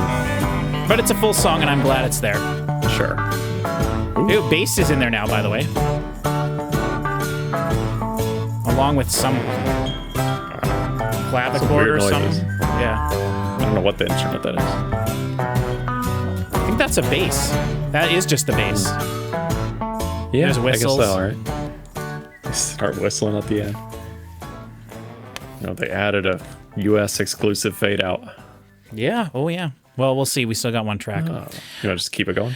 I did pause it for just a sec, Okay. but we'll just. So I don't know. Did you get Paul McCartney vibes from that? Yeah. Right. Yeah, you it know was- what I'm talking about, It was kind cool. of. It was fun. It was cute. It was a little ditty. Yeah. Just a fun little thing. Okay, now to track 69. Like the number so of cheeky. The number of albums that I have that have 69 tracks on them, it should be studied and written a paper about. Oh, really? Like that's what they always stop at if they're going to do this stupid hidden track. Every Mook album has 69 tracks. Every single one. And it's like, okay. Oh, man. Okay. I want to know what Mook is a modern band, right? Yeah. Because I would have thought that would have kind of ended in the streaming era when CDs were. Well, they started in this 1997, so way before that. Sure. So like, I would be curious what the last like CD to do these gimmicks are. Oh, I think people still do them now as like a niche thing or like a funny thing, you know? You think? I don't know. Oh, yeah. I'd be curious what the last one you. I think people do it on CDs a lot now, just to because it's like if you're gonna release a CD, you might as well, you know, like why not? I guess. But you know, it's kind of a bummer. Like for example, when you look up Blur's album Think Tank, the first track is like 10 minutes long because it includes the 5-minute pre-song. Yeah. You know what I mean? So it's like it totally ruins. Yeah, right. You know, and a lot of bands are just taking the hiddenness of it away and just including it as a separate track. I did that with my album. When I uploaded it to Bandcamp, you know, I split one of the songs into multiple things, then put like a little intermission things in there that I had hidden at the end of the songs. Had to decide how to do that. Yeah. So, okay, this is Peach. Okay. In 3, 2, 1. Oh no. Surely. Wow, this sounds nice. Sorry, maybe I just know what's coming. Oh, that's an accordion. Okay. I think so. Maybe not. Wheezing. It could be. It could be. You can hear going in and out though. Yeah, but that might just be a slow transient on the notes. It could be that, but I'm more leaning towards it being some sort of a keyboard sound with a slow transient. Yeah, I mean, like I said, this is my least favorite style of Damon singing. Yeah. Especially because, I mean, the last track was, or not the last, Resigned, the final track, quote unquote, was kind of, kind of like a lullaby too. Yeah.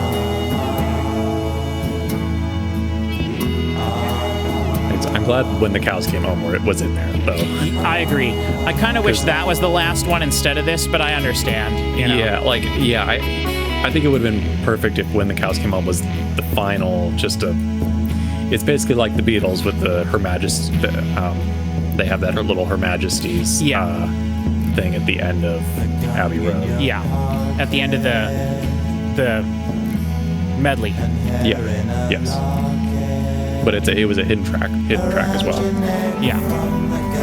Now, I will say, once it got to the chorus of this song, I do remember it, and it is much more of a song than, you know, than Resigned or Oily Water or Miss America.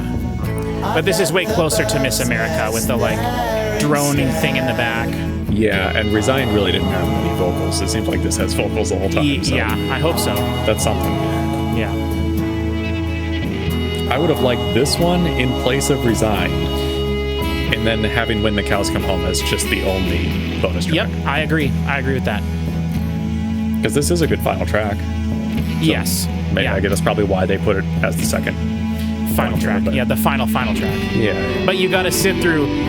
What's 4 times? How many tracks is that? What's 8? What's 18? From 67 to 18, how many is that?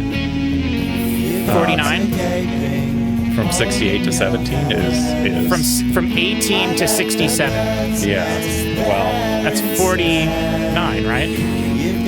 Or is it 51?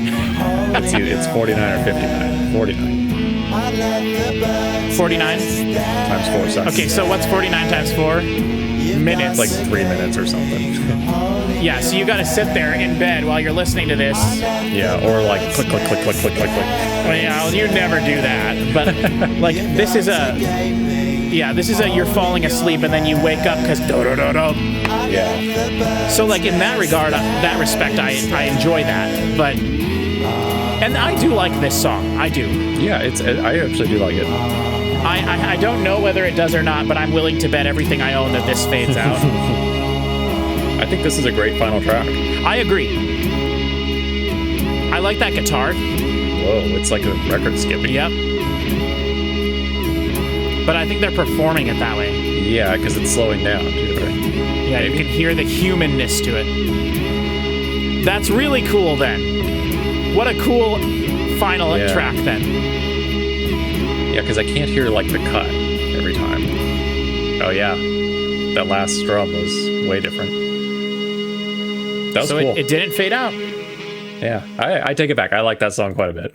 Okay, good. I'm glad. I do too. Okay, so of just all the ones that Damon sung like that, that might be my favorite one. just to mention, we have 1, 2, 3, 4, 5, 6 out of however many regular songs are on here that faded out, which is a failing grade. But one song is a failing grade. There was a lot of songs. There was like 19 songs or something. But the ones that faded out were kind of the weaker songs on the album before they faded out. I think maybe with the exception of 2 of them or so. But okay, so what are your thoughts overall with this? That was great. Do you like it? Yeah, I'm sure the question is compared to Park Life. I don't know. I've listened to Park Life since we've done that probably 4 times. Okay, yeah. And so like I have some of those songs and I think I've said before on here, like the more I listen to something, the more I like it. Sure. And if I try and like think of, I know I liked the song Advert in this. Yeah. I can't even picture it in my mind anymore. Right. I know, but that's because we spent 2 hours, 2.5, 3 hours since we listened and the first to time you listen through anything. So it's hard to say like if it's going to have staying power. I will definitely listen to this more times again, but Park Life has definitely stuck with me.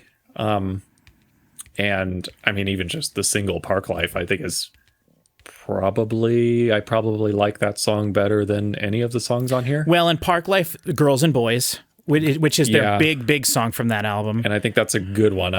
It's not my favorite. Like I probably do like some of these better than that, but Park Life is such a good song. And there's a few others on there too. And it's To the End is on there. Dun dun. Yeah. With Chanson Le Fond. Oh yeah. And my favorite one, which is Clover Over Dover. Da da da da da da dun dun. With the harpsichord, like a lot of good stuff. And that's just me off the top of my head. I mean, I'm not, I don't listen. Sure. To me, Great Escape is my favorite because it's kind of a combination of this album and Park Life. But Park Life is like the coolest parts of this album, just that. Like that whole album is just the like goofy stuff from this album is like the entirety of Park Life. Yeah. And then they throw in a few different things into that one. Now lyrically, thematically, like this seems to be where Park Life is followed in the footsteps of this. Like this is so much more explicitly just like a commentary on modern British life. Right. Whereas I like that about Blur. That was what I liked about Park Life. And so I have to recognize that like this came first. This is where they kind of did all that stuff. Yes. And I can't, like, I think the song that will stand out to you most on this album is For Tomorrow. I think that's when the more you listen to this, you'll be like, na, na, na, na, na, na, na, na, na, na, na, na, na, na, holding on for, and it's because they bash it into your head. Now we listen to the extended version. So when you listen to this album, you won't be hearing that. You'll be hearing the shorter version. But like, I think that song and then Advert and Colin Zeal. I'm going to click on Advert because I keep mentioning it. I just want to remember what it sounds like. And Colin Zeal was your favorite, you said. Oh yeah, you're right. Which is the one after Advert. So. Yeah, Advert was the more punky one that we mentioned. Yeah. Yeah, Colin Zeal is the more acoustic and that crazy bass. Yep. And then Starshaped was the I've been making plans I remember that one, for the future. Yeah, that was good. You've been star-shaped. That and it's like Popscene sticks with me. Like that was a really good one. Mm-hmm. And Sunday, here again, the dreamy. You dream of protein on a plate, regret. That's one that you said wasn't catchy. I think that one will stick with you afterwards. Sunday. Oh, okay. You dream of protein on a plate, regret you left it quite so late. Oh, the Sunday sleep. And then, like I said, I love Starshaped. And then Chemical World. And I don't know about you. Yes. It's been a hell of a do. But then, unfortunately, you got Oily Water and Miss America in a row. And that just grinds the album to a halt to me. If you took out those two and and maybe you wouldn't need to take out Resigned. Like, I'm okay with having like one of those Right, I think in here. To me, Oily Water's the one that should go. Oily Water You is think? bad. Miss America is really interesting because that's the one with the wood blocks. Yeah, I So- would keep Miss America. I would take out Oily Water and Yes. Resigned, and then make Peach the final song, Yeah. Yep. and then make Cows Come Home as a Yep. bonus song, and then you've got a 8-minute shorter album or 10-minute shorter album. Yeah. Yep. Yeah, I think Popscene deserves to be in there, though. I'm kind of sad that they decided to. From what I was reading, it's like it just failed as a single, and so they're like, "Well, screw you guys. We're not going to put it in here then. If you guys don't want to listen to it." Right. Which, and like, again, they didn't include that on their greatest hits on purpose. Yeah, Like, they So chose I guess the songs they probably on the still greatest feel hits. that way then, but that's man. I will say too, now that we've gotten through stuff, like the greatest hits, they chose the track listing for this. It is not in chronological order. Okay. So just to go over it real quick, the first track on the greatest hits is Beetlebum, Huh. because Okay. that's the first track on their they love that song, Mm-hmm. and then track 2 is song 2, Okay. and that then might it just be because.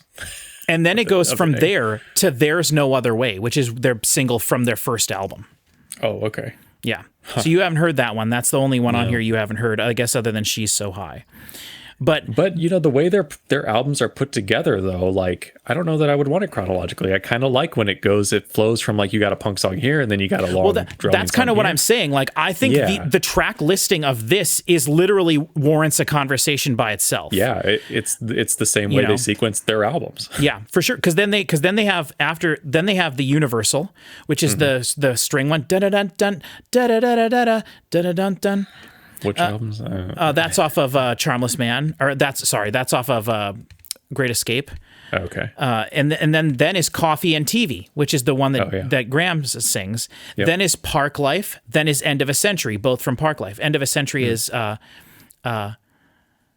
it is the oh shoot, how does that one go? It's the one that's like We Almost Made It or something. Shoot, I can't remember it, but that one's got strings and stuff in it too. That's one of my favorite songs off that one. Yeah. And then is No Distance Left to Run. Then is Tender. Then is Girls and Boys, going back to Park Life. Then is Charmless Man, the second song to come from Great Escape. Then is She's So High from their first one. Then is Country House, which they had to include. They made them do that because they hate that song.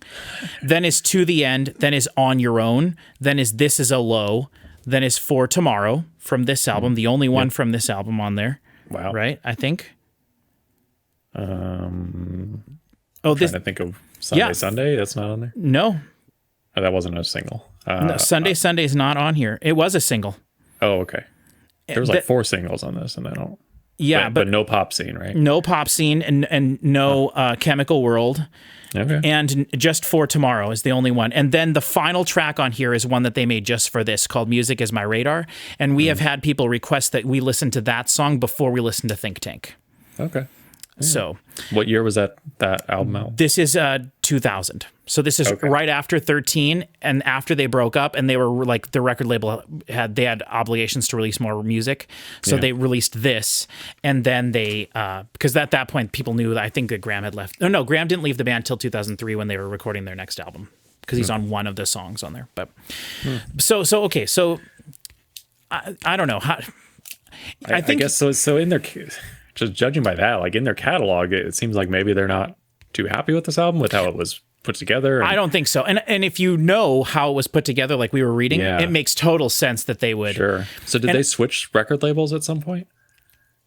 Well, I mean, Food Records or whatever? no, Food Records is literally listed as all this. However, I think they did switch from, so like this album, when it was released, it says ERG. And it says SBK Records ERG, but then when Okay. you look on here, it says Parlophone, which is what they went to eventually. But their Leisure, their first album, it doesn't say SBK, or it does say SBK, but it doesn't say ERG. So ERG, I think, bought SBK, which is EMI, is the record label that this was all owned by.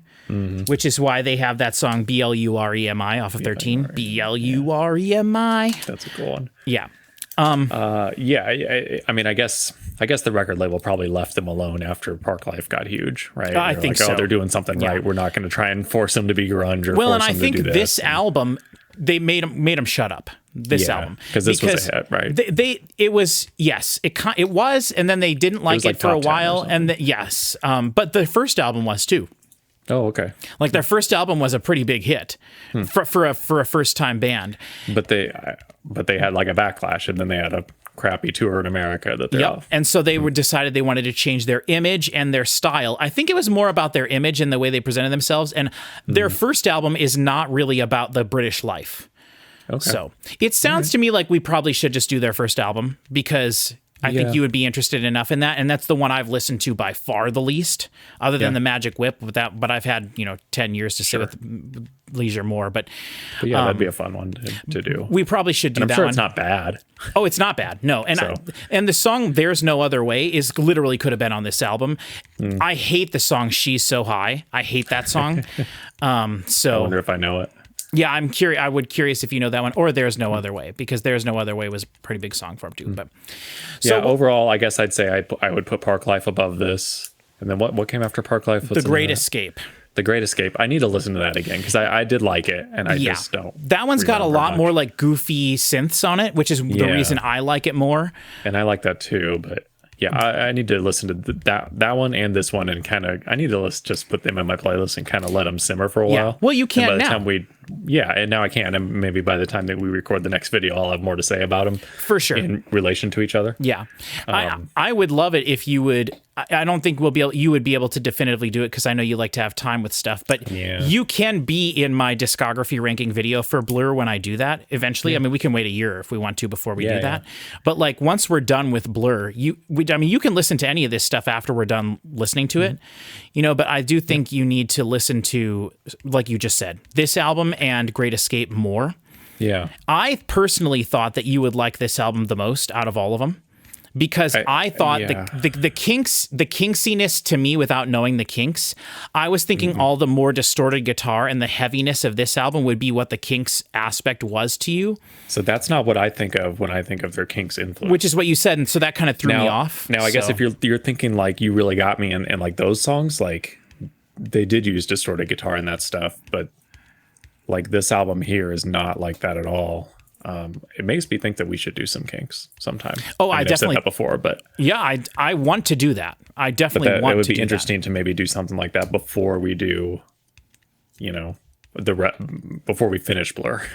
Oh, we can if you want to, 1,000%. I don't know. It depends. It's getting a little tougher because we've got so much stuff we want to do, and we'll stick to the things that are important right now. Yeah, especially like we need to focus on Evanescence with Chris because that's going. But we'll take anyway, a little Blur break here. We will. But I'm so excited to listen to Think Tank with you because it's so interesting. It's just such a different thing, and I don't feel the need to do Magic Whip at all. Though we've had some comments saying you need to react to the Magic Whip because I think Patrick misremembers it. But I don't know, like maybe when we're done with Leisure, we can go to the Magic Whip and just click on a couple samples and see what you think, because there's a few songs on that sound really cool, but then it's just this droney weird stuff again amidst the neat stuff. So it's like, but I don't know. And I was really disappointed with the Ballad of Darren, or the Life of Darren, whichever one it is. I think it's the Ballad of Darren. Like I was pretty disappointed with that one because the songs were so short, even though the fidelity of it was incredible. There's really only one song on that stands out to me, and that's the one that's with the crazy guitar where he's like like it's the only one that sounds like a Blur song, and that's not even the one that was played on the radio, which had the Graham Coxon doing the whatever. But okay, thank you everybody for watching. This is, as always, way longer than we intended it to be, so we'll see. But thank you everybody for watching. Let us know what you guys think about this album. Let us know what you think about what we were saying, because I like it when people specifically respond to things we say in the comments. If you agree with something I said, let me know. And if you disagree, which is totally fine, let me know what you think and why you think differently than we do. Let me know if Oily Water is your favorite song on this album. If you are the type of person that loves 13, I could see how you would love Oily Water and Miss America and whichever the other one, Resigned. And let us know what is your ranking of this trilogy here? Yes. Yeah. Let us know what you think of this trilogy, because now that Cody's heard it, we can rank the Britpop albums. In my opinion, it goes, now having heard this one again, it definitively goes Great Escape, Park Life, Modern Life is Rubbish for me. Okay. So it's in reverse order. I think they got better as they went along with what they were doing. But I guess right now I would say Park Life, then Modern Life is rubbish, then Great Escape. Yeah. But I need to listen to Great Escape again. Yeah, and you need to listen to this one in sequence. I think Yeah, that way, yeah. like while you're just doing stuff around the house or whatever, Yep, or driving for in the sure. car. So, okay, But I like them all. They're all three great. That's for sure. We don't want to. We're just. this is the stuff I will re-listen to with Blur, and that's why I'm more interested in their first album than their 2000s albums. Think Tank. Yeah. But yeah. I am curious because you talked that one up so much. So Yeah. For sure. All right. Okay. Thank you everybody for watching. We will see you all next time.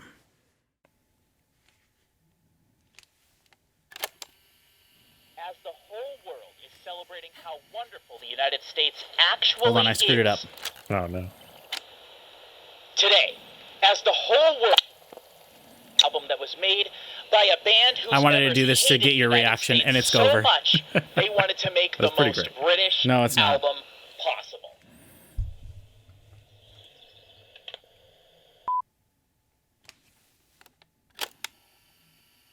As the whole world is celebrating how wonderful the United States. 3, 2. Wait. How'd that happen? I recorded it I recorded 20 Yeah. minutes of cassette tape earlier, Cody. 20 minutes. The whole world is celebrating how wonderful the United States. Hold on it.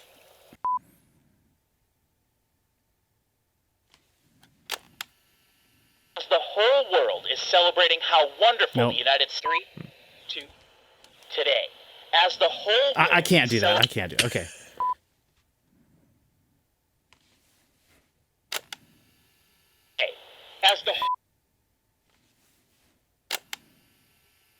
As the whole world is celebrating how one. 3. Okay. We'll try it. This is stupid. Tape, am I right?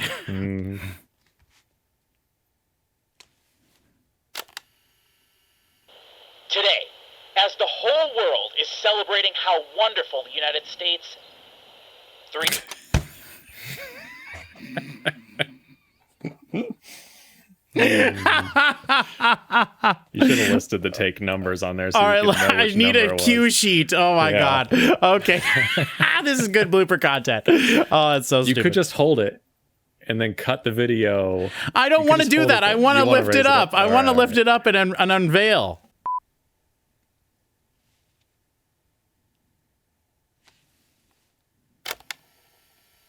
Today, as the whole world is celebrating how wonderful the United States actually is, we're going to be listening to an album that was made by a band whose members hate the United States so much they decided to make the most British album possible. Credit card? I screwed it up. I forgot about that part. I screwed it up. Okay, but I got it now. I know where to stop it now. I got where to stop it now. Look at how much I used a lot of tape, okay? This whole much of tape, and it's a 90-minute tape. Good Lord. I was surprised how good the quality was. No, it sounded terrible, but that's the whole point. That's the whole point. Okay, all right.